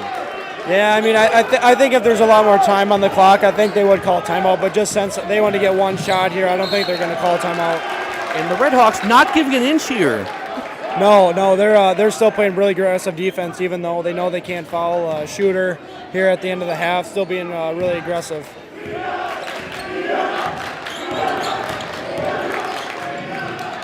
Oh boy, half-court shot by, it's off the side of the backboard on Siling. Your thoughts on the first half? Allowing way too many wide-open threes. Obviously, 42 being red hot doesn't help for Elk Mound, but I think out of the, let's count here, how many threes they made? 1, 2, 3, 4, 5, 6, 7, 8 threes. Is that correct, Chang? 8 threes? 8 threes in the first half. That does not help. I mean, over half their points have come off of threes, and a major part of those has come from number 42. So I think you just got to get in the passing lanes because we've allowed a lot of open 3-pointers. Which obviously, if they're contested, it's one thing, but if they're open, it's another. And so we got to do a better job of communicating defensively and just stopping some of those threes. And GET is doing a really good job of getting out in transition. On a missed bucket or even a made bucket by Elk Mound. They're doing a really good job getting on transition and getting some open layups. I can see why GET plays a lot better than what their 4-5 record says. Yeah, I think they play some pretty good teams there in the Cooley Conference, if I'm not mistaken, and I'm sure they played some pretty good non-conference games to get them ready for the conference schedule as well. So they're pretty tested, even though the record may not show that they've played all that great, but they're great. They're a really good team. All right, your reaction to Georgia losing to Notre Dame yesterday in the Sugar Bowl, 23-10. 23-10 run down the half. Is that what it was? Yeah, I mean, They were getting hot there to end the half, and Oak Mountain really wasn't able to make much. Georgia. Talking about Georgia, Notre Dame game. Yeah, Notre Dame. They dominated. I was a little surprised. I mean, I knew Georgia maybe wouldn't be itself without their starting quarterback, but Notre Dame really took it to them, and Notre Dame has a really good coach in Marcus Freeman, so I'm not surprised that he had them ready. So I mean, you think they're gonna? Who do they play now? Notre Dame. Penn State. Penn State. I think Notre Dame will knock off Penn State. But don't be surprised if we have a all Big Ten national title game on January the 20th. Yeah, I mean, Penn State's defense is really good too, and I think Penn State's defense could easily keep them in the game or easily win them the game. So I wouldn't be surprised if we see an all Big Ten matchup. I easily see Ohio State beating Texas. Even if I would have bought that Ohio State jersey today, it wouldn't arrive on time, so you're gonna have to wait a while. Yeah, next time I see you, I'll put that on. What are you gonna do? Train for baseball already? Yeah, we go to school. Yeah, Monday, but we finished pretty early, April 30th. So we start pretty early, but we get done early too, which has its benefits. So obviously sucks going back too early, but pays off. Have most of my summer back home, which would be nice. How come teams down the South start their college baseball season in February? I don't know too much, Shang. I mean, maybe so some of their players can play in the summers and whatnot. But I also think that they just, if they can play down in the South, I think they'd rather get their schedule going as early as they can and not let the players have somewhat of a summer, I think, as well. Let's see. Do you have the score of the Wisconsin-Iowa basketball game and the Michigan State-Ohio State basketball game? Let's see here. You do need to get a new phone. Your screen is cracking. Yep. Wisconsin is up 94-69. Jeez, that's a blowout. Yeah, and Michigan State is up 27-21. Just like I thought. Yep. What about Minnesota Virginia Tech football game? Minnesota and Virginia Tech are tied at 7 with 9 minutes left in the second quarter. Who would you pick to win? I don't know too much about both teams, but I'd like to. Helmets over there. Yeah, I'd like to see Virginia Tech win just because I don't like the Gophers. You're salty. They beat your Wisconsin fair and square. Come on. Yeah, they did. We had a rough year, but obviously I still have to cheer against the Gophers. So hopefully Virginia Tech wins. Virginia Tech's colors remind me of Dr. Pepper. They do. They really do. Who are you cheering for? Minnesota or Virginia Tech? Minnesota. Minnesota? Yeah. I did tell you that Oregon was one and done, but you didn't listen. Yeah, they got dominated. No, nothing other than that. I mean, obviously I wanted Oregon to win, but after it was, what was it, 31-0 at one point? I mean, that was just, you knew the game was over then. It was just pure domination by Ohio State. And I did say you cannot call yourselves a powerhouse until you start winning national titles. Yeah, you're right. I mean, we can have really good regular seasons, but, your true colors really show in the playoffs about, how you can play and how your team really is and how strong and deep your team is. And I guess, Ohio State, I think they're going to go on and win the whole thing. Now, as a Packers fan, who would you want to play in the wild card, the Rams or the Eagles? Oh, probably the Rams just because of how high-powered the Eagles' offense is. But, I think the Packers could win both those games easily. Not the way they played against Saquon Barkley in Week 1, Caden. No, I mean, Saquon Barkley did run all over us in the Brazil game, right? Yeah. And obviously, Jordan Love got hurt towards the end of the game, but, the Packers need to start playing way better earlier in games. Otherwise they're not going to fare well in these playoffs. Your reaction to the Packers losing to the Vikings 5 days ago? They did not play good by any means. They turned it on way too late, and obviously made it close. But the final score did not really show what the whole game was. Minnesota dominated us the whole entire game, unfortunately. But the final score is a lot closer than what the actual game showed. But so pretty disappointed as a Packers fan. But hopefully we can still beat the Bears. Can't even count how many times we beat them in a row. So hopefully we can beat them again. Seems like GET is already coming out of the locker room, not even 6 minutes into halftime. Yeah, must have had a short and sweet talk, and just probably most of it was just still being aggressive out in transition, and probably recognizing that 42 has a hot hand and probably might run some set plays for him in the second half to get the ball in his hands again. But, we'll see. Who got winning Sunday, Vikings or Lions? Winner gets the NFC North and the number 1 seed. Unfortunately, I'm going to have to go with the Vikings. But, the Vikings, I think they've been on a winning streak here lately. Ever since they lost to the Rams, they've been really hot. I think it's 8 or 9 games in a row, if I remember correctly. But I just think the Vikings defense has been their superpower here really lately. I mean, the Lions have too many injuries on defense, and I think that Vikings offense and Darnold's been playing really well. So Detroit being as banged up as they are, I don't think it's going to help them out a lot in Sunday's game, just being how many injuries they have. And the loser of that game goes to either Tampa Bay or Atlanta for the wild card round. And can you imagine a 14-win team being a wild card? Yeah, that's crazy. It just shows you how good the NFC is and the NFC North has been this year. I mean, Packers being 11-5 and third in their division. Most of the time, or some of the time, that's good for first or even second in a division. So it's crazy that the Packers are even third in a division. With an 11-5 record. It's crazy how good the NFC and the NFC North have been this year. So let's talk about the second half here. What adjustments does Elk Mound have to make if they want to come back to beat the Red Hawks? They're going to have to start helping in passing lanes. Elk Mound's had some pretty silly turnovers there in the first half, so I think just cleaning some of those, easy mistakes up, just communicating a little bit better on both ends, and they should be fine. And what about for GET? GET probably just recognizing that, 42 is a hot hand, but 10 is their best player. I think they want to probably get 10 some more open looks. I've heard 10 has been pretty, not wanting to take as many shots as he probably should have. I mean, credit to Elk Mound's defense, but I think GET wants number 10 to take some more shots and don't be as hesitant and just being aggressive going to the rim. I think their GT is really liking how many open threes they've been able to get, and they've been cashing in on a lot of those open looks. So I think for them, they probably just talked about just being confident with the shots they're taking, and what they did in the first half, hopefully they can replicate in the second half, for them. This is getting close to that 81-43 blowout win by GET 2 seasons ago in the regional finals. Yeah, I remember that game. We had a lot of turnovers as well, So, turnovers are real killer for sure. I mean, for anyone, doesn't matter who you're playing. But hopefully, like I said, hopefully GET doesn't score another 40 points in the second half and make it 80 for the total in the game. So hopefully Elk Mound, like I said, can start helping out and communicating better defensively.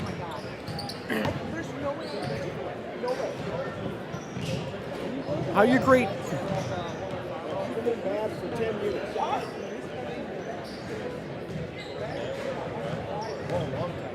It's like NBA scoring here, Caden. What's going on?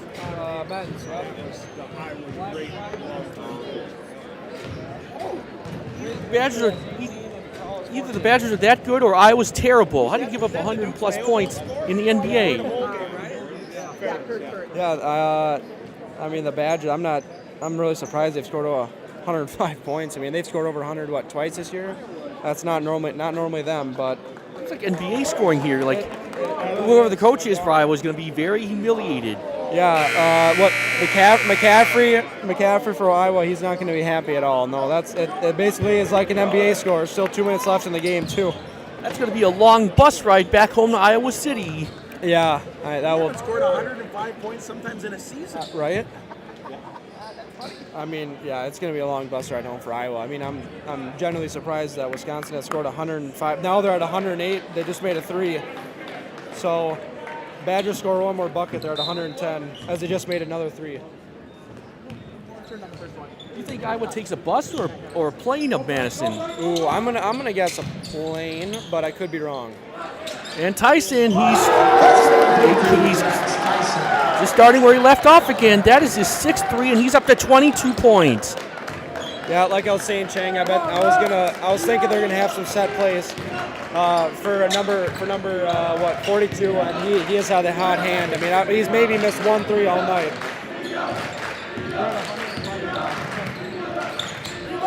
Jerome trying to answer, nope.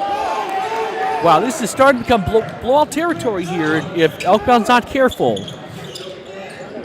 And here's GET. They got the hot hand so far. Eversole gave it off to Brown. Look for GET to get the ball to Brown more, but here we go again. Missed it this time, though, by Tyson. Offensive rebound. Burns.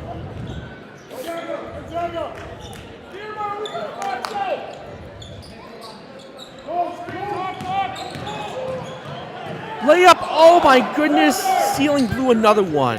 Yeah, good screen for GT to get him a good take to the basket. Just couldn't convert, but nice confident shot there from Gale. But at the other end, though, Elktown's going to need some defensive stops. They have not done that. Brown off the back iron. Caught a break there. I think I remember the biggest comeback in Elktown basketball history was 3 years ago when he came back down 18 to beat Ellsworth. Well, they were down 18 against GET. We'll see if that happens tonight. Ellsworth, yeah, what was that? My freshman year, right? We played Ellsworth at sophomore year, yeah.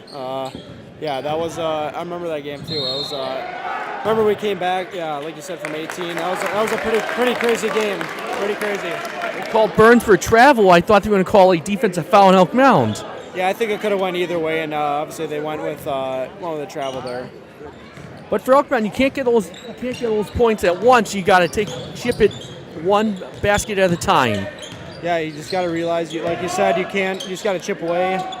And a good basket by Logan there, and hopefully we get a couple more of those here, coming soon. I mean, like you said, you just got to chip away. You're not going to get, 15 points or 14 points in one basket. You just got to chip away and just play really aggressive here in the second half. Oh, never mind, Caden. Elktown's next game is on the 7th at Black River Falls. They haven't played that team in 5 years. Yeah, at Black River. That's they haven't played in BRF in 6 years. Yeah, I mean, at least during when we played, I don't think we played Black River, or we played Black River maybe one year, but we never played at Black River Falls. But I mean, it'd be interesting to go down and see what happens there. Never got a chance to. No, I think it was junior year or last year, senior year that we played Black River at home and won. Yeah, it was your senior year. Yep, yeah, you're right. And we are going to be Cam Tiermeyer. Nope. 3 minutes into the second half. GET's up 13. That's short. Good rebound by Burns. Nice pass. Ebersold. Timeout Elkbound, and Arneson finally calls one. So that's second chance points again, as we saw. Burns gets the rebound, and then he passed it to Ebersold.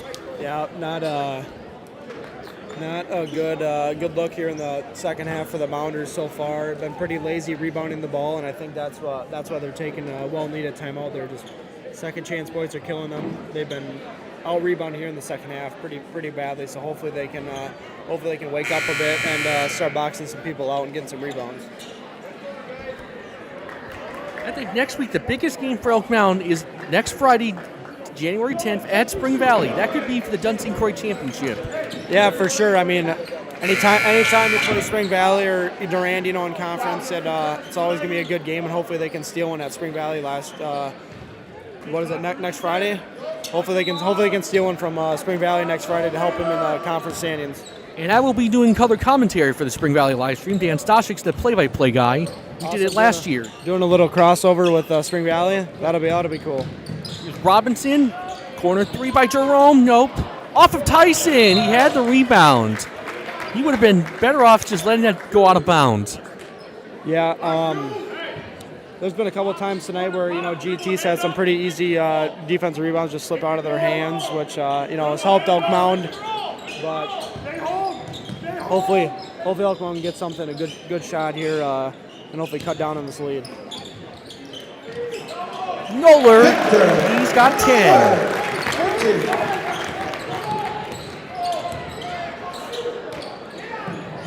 Corner three again, but missed this time by Burns.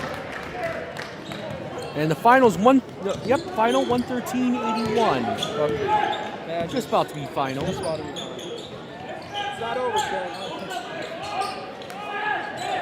They're only 11 threes from being out of it. Just Jerome to Noller. Good defense there. Last touch by Jerome. So that was a good double team on Noller. Yeah, they realized and they doubled down on him, and pretty smart by GET to double down, as Victor has been pretty good in the paint so far in this game, and like I said, pretty smart by GET, and forced him to kick the ball out and force a turnover. And here we go. Good passing, Burns. The shot's good. So Burns beats Robinson to the basket. Yeah, they've been able to get out the floor and push the ball up pretty well tonight against us, and we have just not responded great when GT's been able to get out and run. Oh, short for Noller. It's 47-32. GET leads it. Short there for Ben Rude.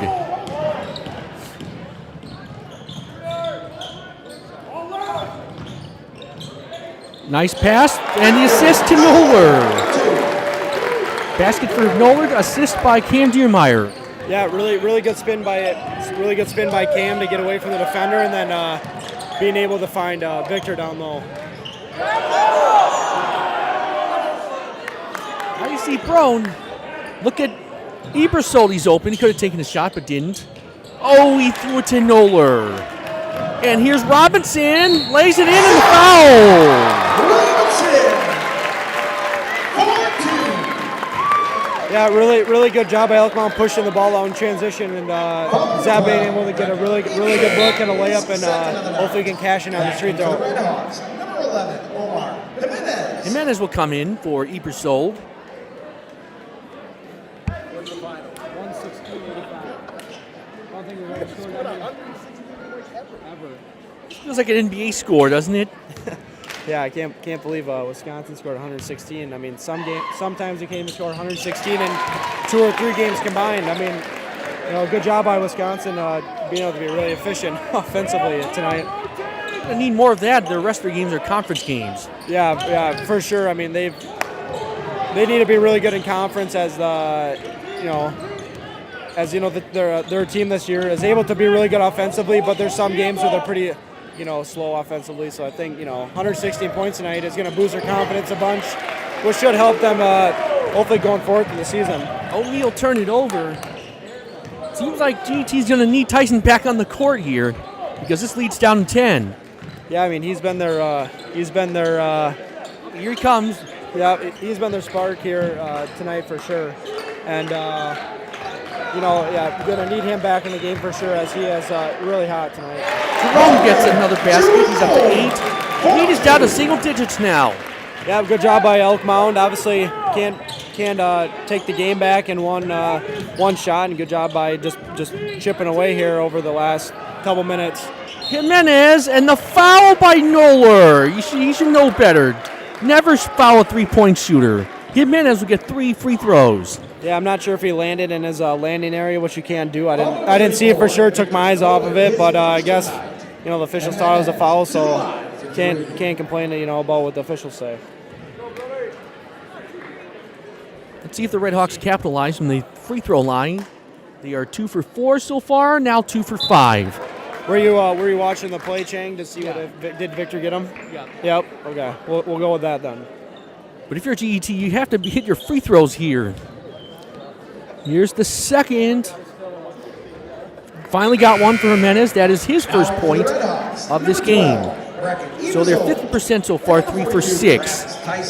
Here's his third free throw coming up. Number 0, Parker Gutzel. And number 23, Brody Niven. Boy, if you're already... Here's Jimenez's third free throw, and he's 2 of 3. Leads back to 10, 49-39. So they're now 4 for 7 at the line.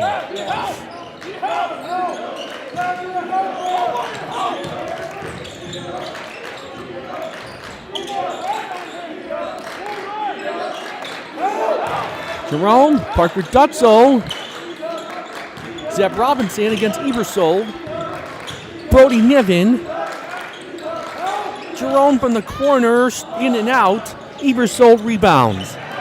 Stolen by Robinson, he gets stripped by Ebersold.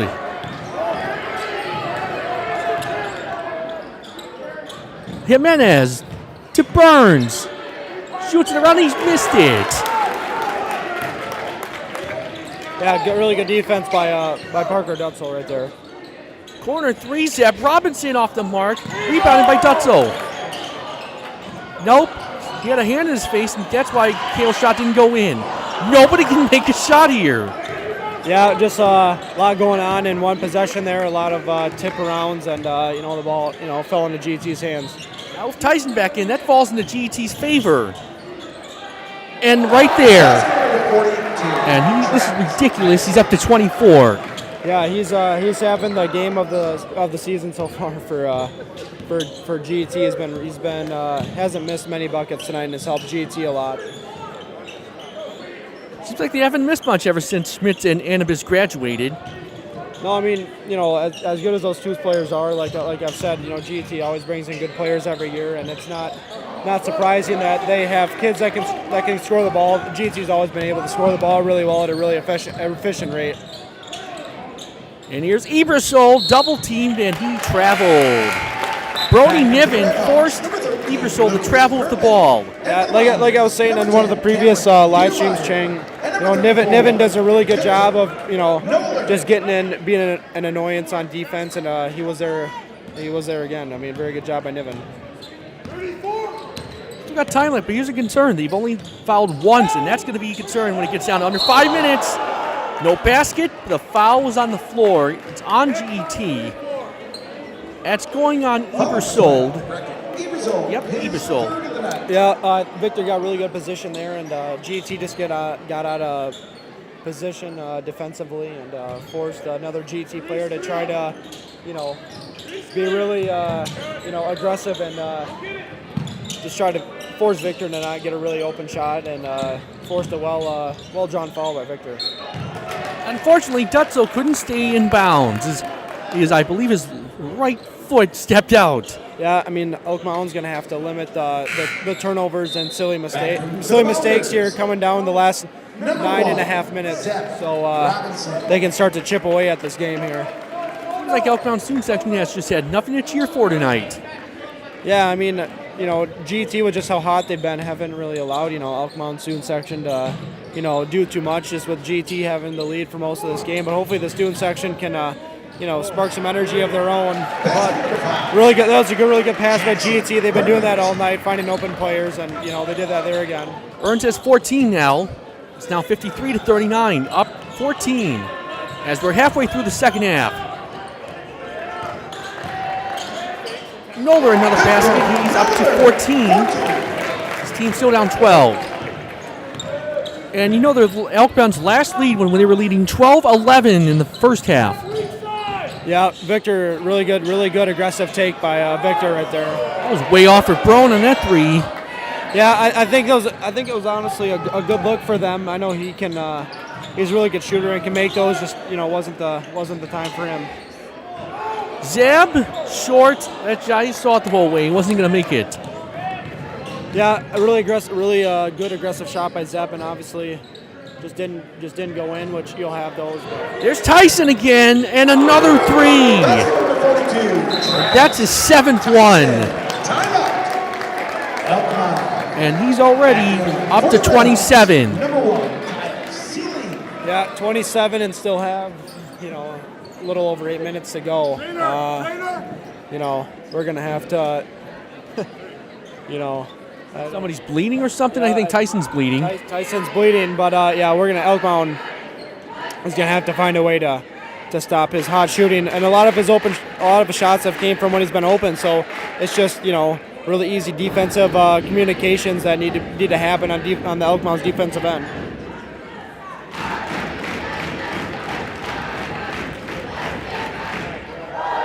Seems like even though no more Cody Schmitz, GT hasn't missed a beat.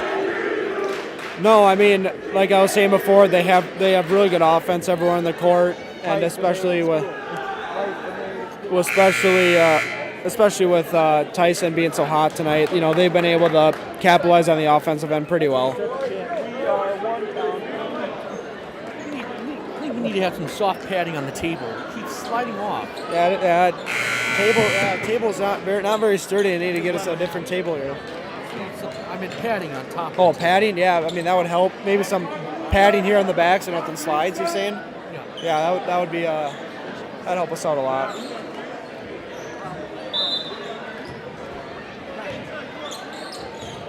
So whatever happened to radio stations? It doesn't seem like News Country doesn't even come here anymore.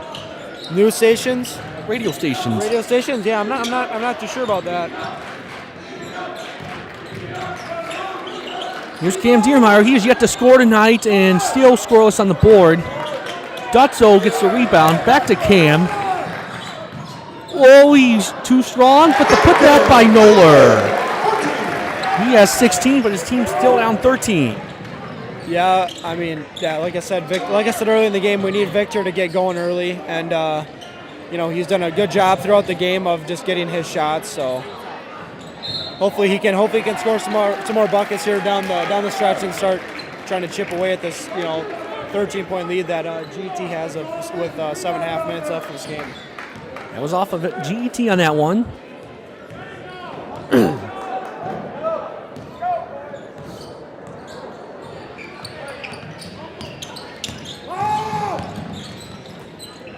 Oh, Jerome too strong on that one.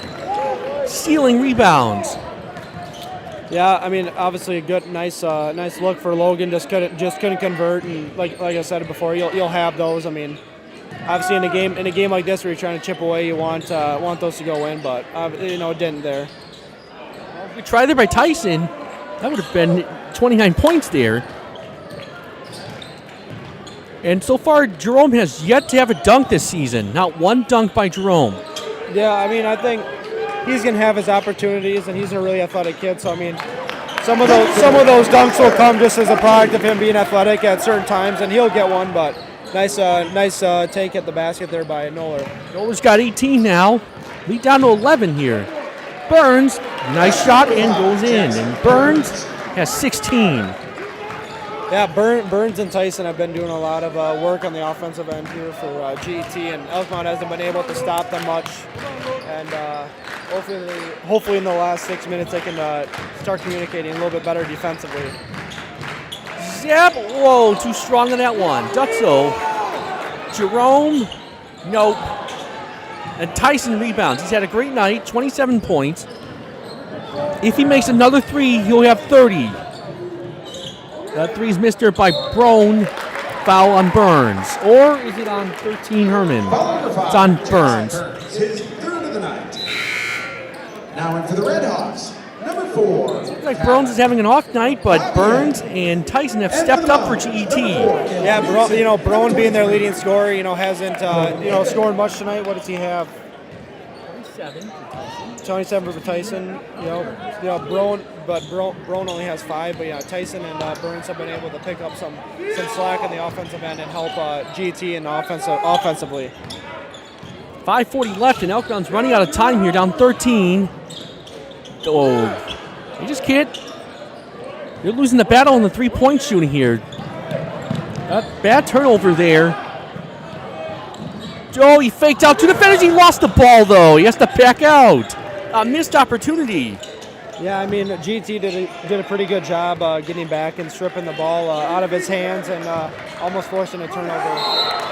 We have a GT foul, and Tyson can't believe it. It's going on Burns, his 4th. Jackson Burns, his 4th of the night. And the last thing GT wants is Burns to foul out. He has 4. Yeah, they do, especially down the stretch, being their second leading scorer in this game. You want him in the game, and obviously he's going to have to come out for a little bit now. Now into the Red Hawks. Roller's got 19.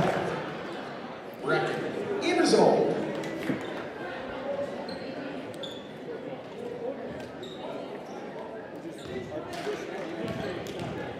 Got the Knicks Thunder score? 20 points for Victor Noller. Timeout, Elk Mound. Knicks Thunder? Yeah. Let's take a look. Full timeout by Elk Mound. They have 3 left. Elk Mound. Timeout, Elk. Knicks are up 8.5. 66. Okay, good. 12, sorry. 66-54. I saw that. Keep it up. It's here. Michigan State's up 8 at half. 37-29. YRT scoreboard. Scoreboard. Everybody sees it. 14-7. Minnesota, and Minnesota has the ball. Virginia Tech's 23. Did a lot of players opted out? I'm not sure if they had, transfers or opt out, but That's probably never happened. Minnesota starting quarterbacks playing, so I wouldn't assume too many people are opting out for that. There's only one bowl game left tomorrow. That's the Bahamas Bowl. Buffalo, Liberty. Who you got? Ooh, I don't know. Buffalo, maybe. Who did you have? Buffalo. I'm gonna go with you. I don't know too much about both those teams, but I'm gonna guess Buffalo. We got Penn State or Notre Dame, and then Ohio State, Texas. Let's go Notre Dame, and then let's go Ohio State. Notre Dame has just obviously played really well against Georgia, and I think they're going to keep it up. And I think Ohio State's offense and defense are just way too powerful for Texas, who didn't play as great as I think they would have wanted to against Arizona State. Yep. Alec Brown's going to need some stops here in the final 5 minutes, and they get one there. GT, remember, they were up as many as 18, got 5 minutes left. But the question is, has the tank run out for Elk Mound? They have played catch-up for most of this game. The last lead was 12-11, and Noller is up to 22. He has 14 points in the second half. Yeah, Victor. Like I said earlier in the broadcast, Victor's going to need to be really aggressive. Oh, another basket. Jeez, it's down to 7. Yeah, good. They're definitely ramping up the pressure now. Yeah, Elk Mound's definitely ramping up the pressure, and hopefully they can keep it up here in the last 4 minutes. What happens when you let your guard down if you're GET? This one ain't over. But a made three will get this crowd fired up.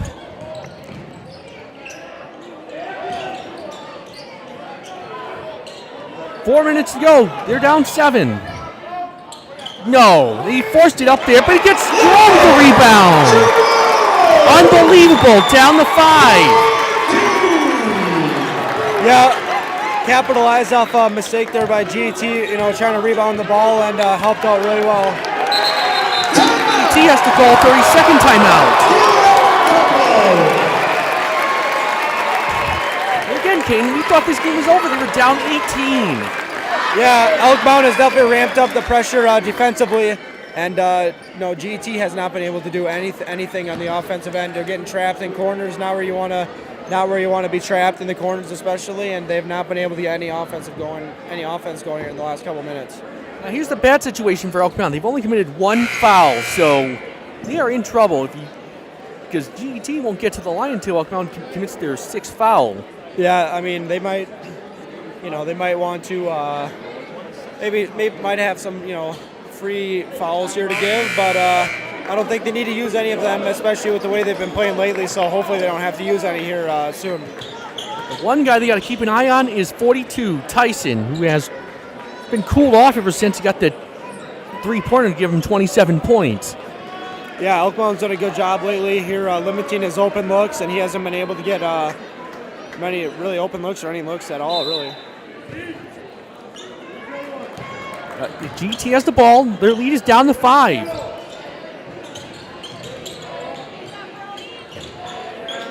Well, at least we're glad this game's not a snoozer. Oh, good save there. Oh, no! Zeb with the steal. And blows it. The putback by Jerome. The lead is down to 3, Caden. It's down to 3. Yeah, good job by Logan capitalizing off Zeb's missed layup in transition there. Hopefully Elk Mound can get another stop here. Good move there by Brown, and that's only his 3rd basket. He's up to 7. Yeah, really good use using his a big first step and then little second step. Oh, with the hot hand now. Lead is down to 2. Yeah. Logan has made a lot of buckets here lately in this game, and hopefully continue a hot hand here over this next 2.5 minutes. Stop and throw. Burns blew it. Yeah, hopefully Elk Mound can get a good shot off here, and they have a lot of momentum. Hopefully they can get a good look here and tie or take the lead. Tie or take the lead here. The crowd is on their feet. Oh boy, Noller in trouble. A foul called on GET. That's going to go on O'Neal. That's his first. Unfortunately, GET only has one foul left to give. There's only Bedroom. one foul left to give, and then Elk Mound is in the bonus, so they do not want to get any cheap fouls here late. Benrud's in there to disrupt the inbound. Almost worked though.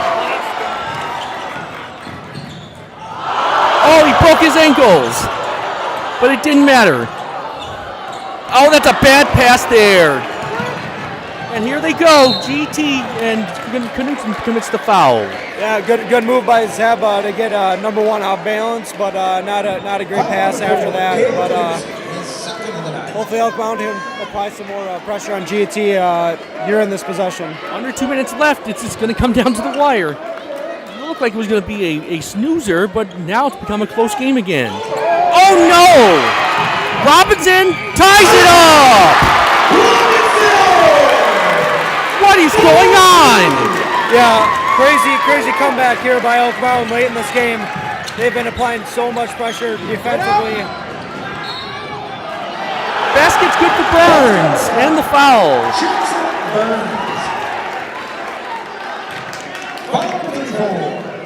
Yeah, and just when you have a lot of momentum, you do not want that to happen, and hopefully. What was that? Victor's second. Yeah, you do not, especially after big momentum change, Elk Mound tying the game. You do not want that for sure.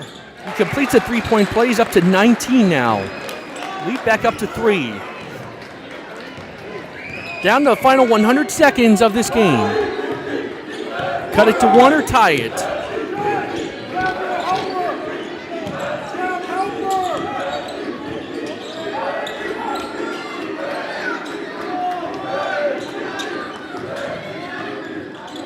Look at the defense. They're just doing a good job getting back there, not letting any open shot.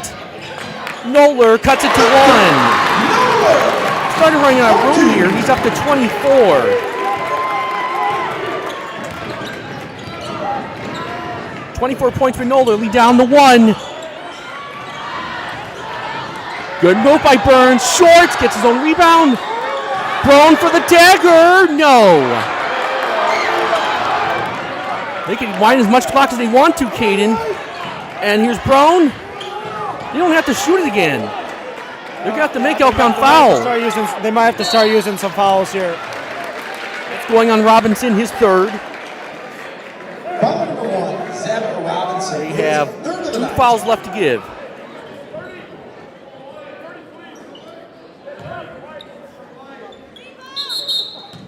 .30-second timeout, Elk Mound.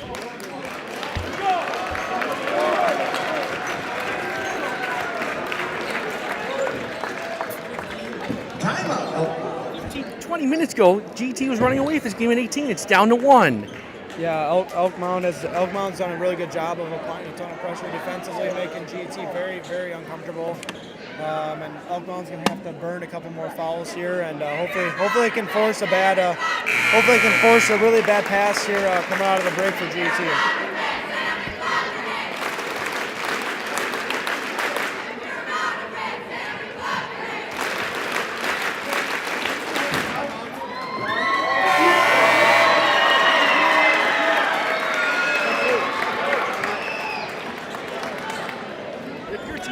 No sloppy turnovers. That's why Elk Mound's back in this game.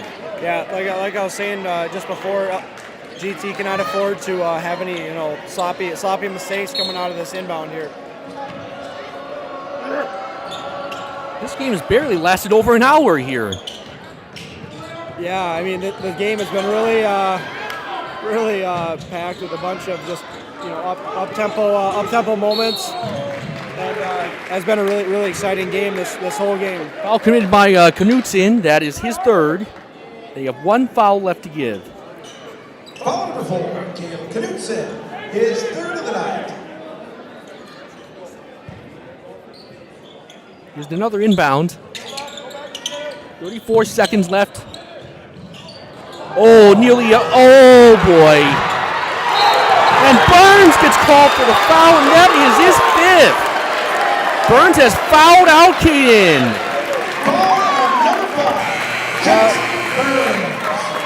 He finishes with 19.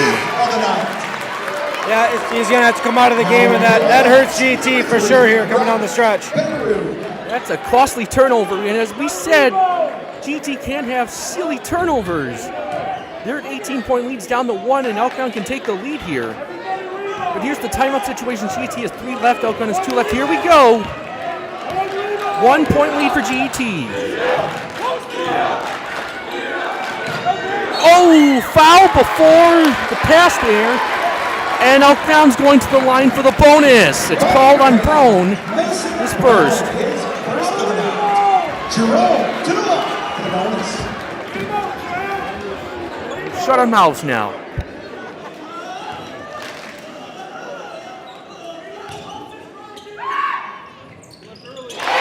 Ties it up there. And now we're going to shut our mouths again.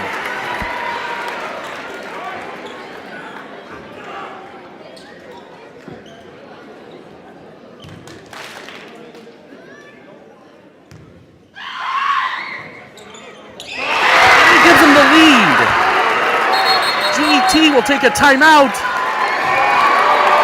and it will be a 30-second or a full.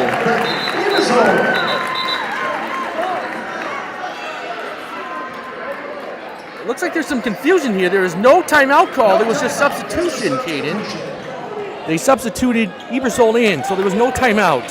Yeah, no timeout, just substitution. A little confusion there, but yeah, just substitution. This is going to come down to the wire here. GT wants to take the lead back. Here we go. Down to 10. Wide open Tyson. Oh, man. Robinson inbound gets a rebound and foul there. Looked like Tyson was about to get his 8th 3 there, but he just missed it short. Yeah, good job by Mound here late in the game. Applying a lot of pressure defensively, making GC very uncomfortable, and hopefully Elk Mound can come out with this win. We'll shut our mouths here.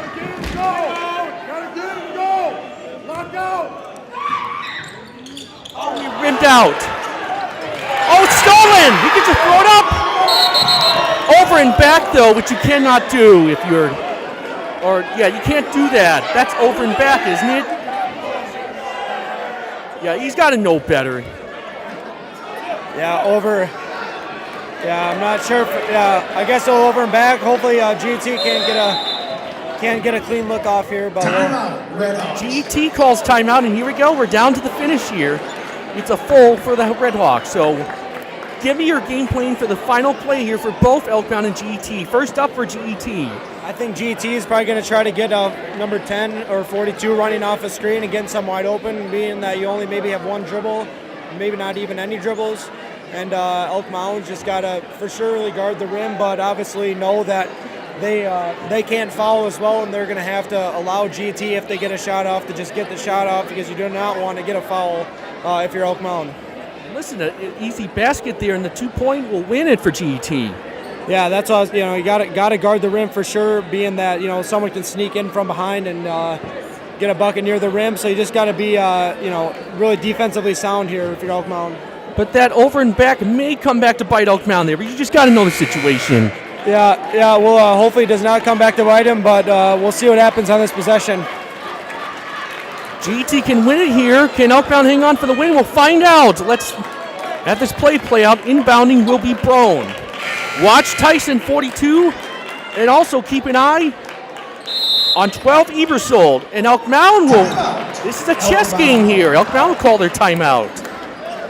And they're down to 1. Yeah, Elk Mound is definitely calling a timeout is definitely smart by them. Just having some more thoughts about what they should do defensively, and maybe seeing how GT was setting up, and maybe they saw something. So I think it's a smart timeout by Elk Mound. Now, the last time Elk Mound lost on a buzzer beater, you got to go back 4 years ago, 2021, Spring Valley, 3-pointer by Tyler Bowman gave him that 1-point win, and you were in that game. Yeah, don't remind me, Chang. Yep. And we had a chance to win conference that year, and those hopes went out went out the window with that big shot by Bowman to win the game there. And unfortunately, I believe you only beat them once, I think, at home. That's it. You did beat them on the road last year. Yeah, we beat them on the road. I think three out of the 4 years I was in high school, but yeah, I mean, always playing Spring Valley is always a good matchup anytime we played them. But hopefully Elk Mound can guard a good shot here well, and hopefully GT can't get any clean looks off. GT is still two timeouts if they can't get the inbound in. Here we go. GT, if they get a basket here, they win the game. Brown inbound. Here we go. Down to the finish. Go short at the buzzer. It looked like Ebersold had it, but he was short. That was a great alley-oop. He was just short at the buzzer. Yeah, I think they got a good look, decent look at the buzzer there, but just wasn't able to go in. And Elk Mound, really good comeback, really good. They come back down 18, just like 3 years ago against Ellsworth. What a crazy comeback here! Yeah, what a crazy game, Chang. Glad we were on the call for this one. What a game! And Elk Mound found a way to win despite giving up 27 to Tyson. Yeah, I mean, I think they were able to contain them pretty well towards for a majority there of the second half, and wasn't able to get any clean looks towards like at the end of the half. And Elk Mound was really able to be a lot better defensively there in that second half. Now we're going to tally up the totals here. 19 points for Logan Jerome, 24 for Noller. Knutson had 13. Yep, and Robinson had 8. And for GT, Burns had 19. Tyson had 27. Unbelievable. Second straight year they beat GT in the regular season, and this was a thriller to the end. Yeah, every time we play GT, it seems to be a really fun, exciting matchup, and always comes down to the wire. And had another one of those games tonight. So, just every time we play GT, it seems like it's an always exciting game to the finish. And for GET, that's just a heart ripped out. You had the game in hand. And then those silly turnovers came back to bite the Redhawks tonight. Yeah, they had a big lead. Elk Mound started to apply some pressure defensively, and Elk Mound was able to pull away with a really good win here in the regular season. All right, Kane, thanks for a great broadcast. Good luck this season at St. Scholastica for baseball in Minnesota. We'll see you hopefully next season. Yeah, thank you, Chang. Thanks for having me on these last 3 times, and hopefully we'll see you soon. So again, the final score is Elk Mound 64, Gale-Ettrick-Trempealeau 63. The Mounders come back down 18 to go to 6-1 in the year. We will see you in next week. We have our wrestling meet. Elk Mound McDonald Wrestling takes on Olden Withey-Thorpe and Regis Altoona on January 9th. This is Shank Lohr saying goodnight. Have a great weekend.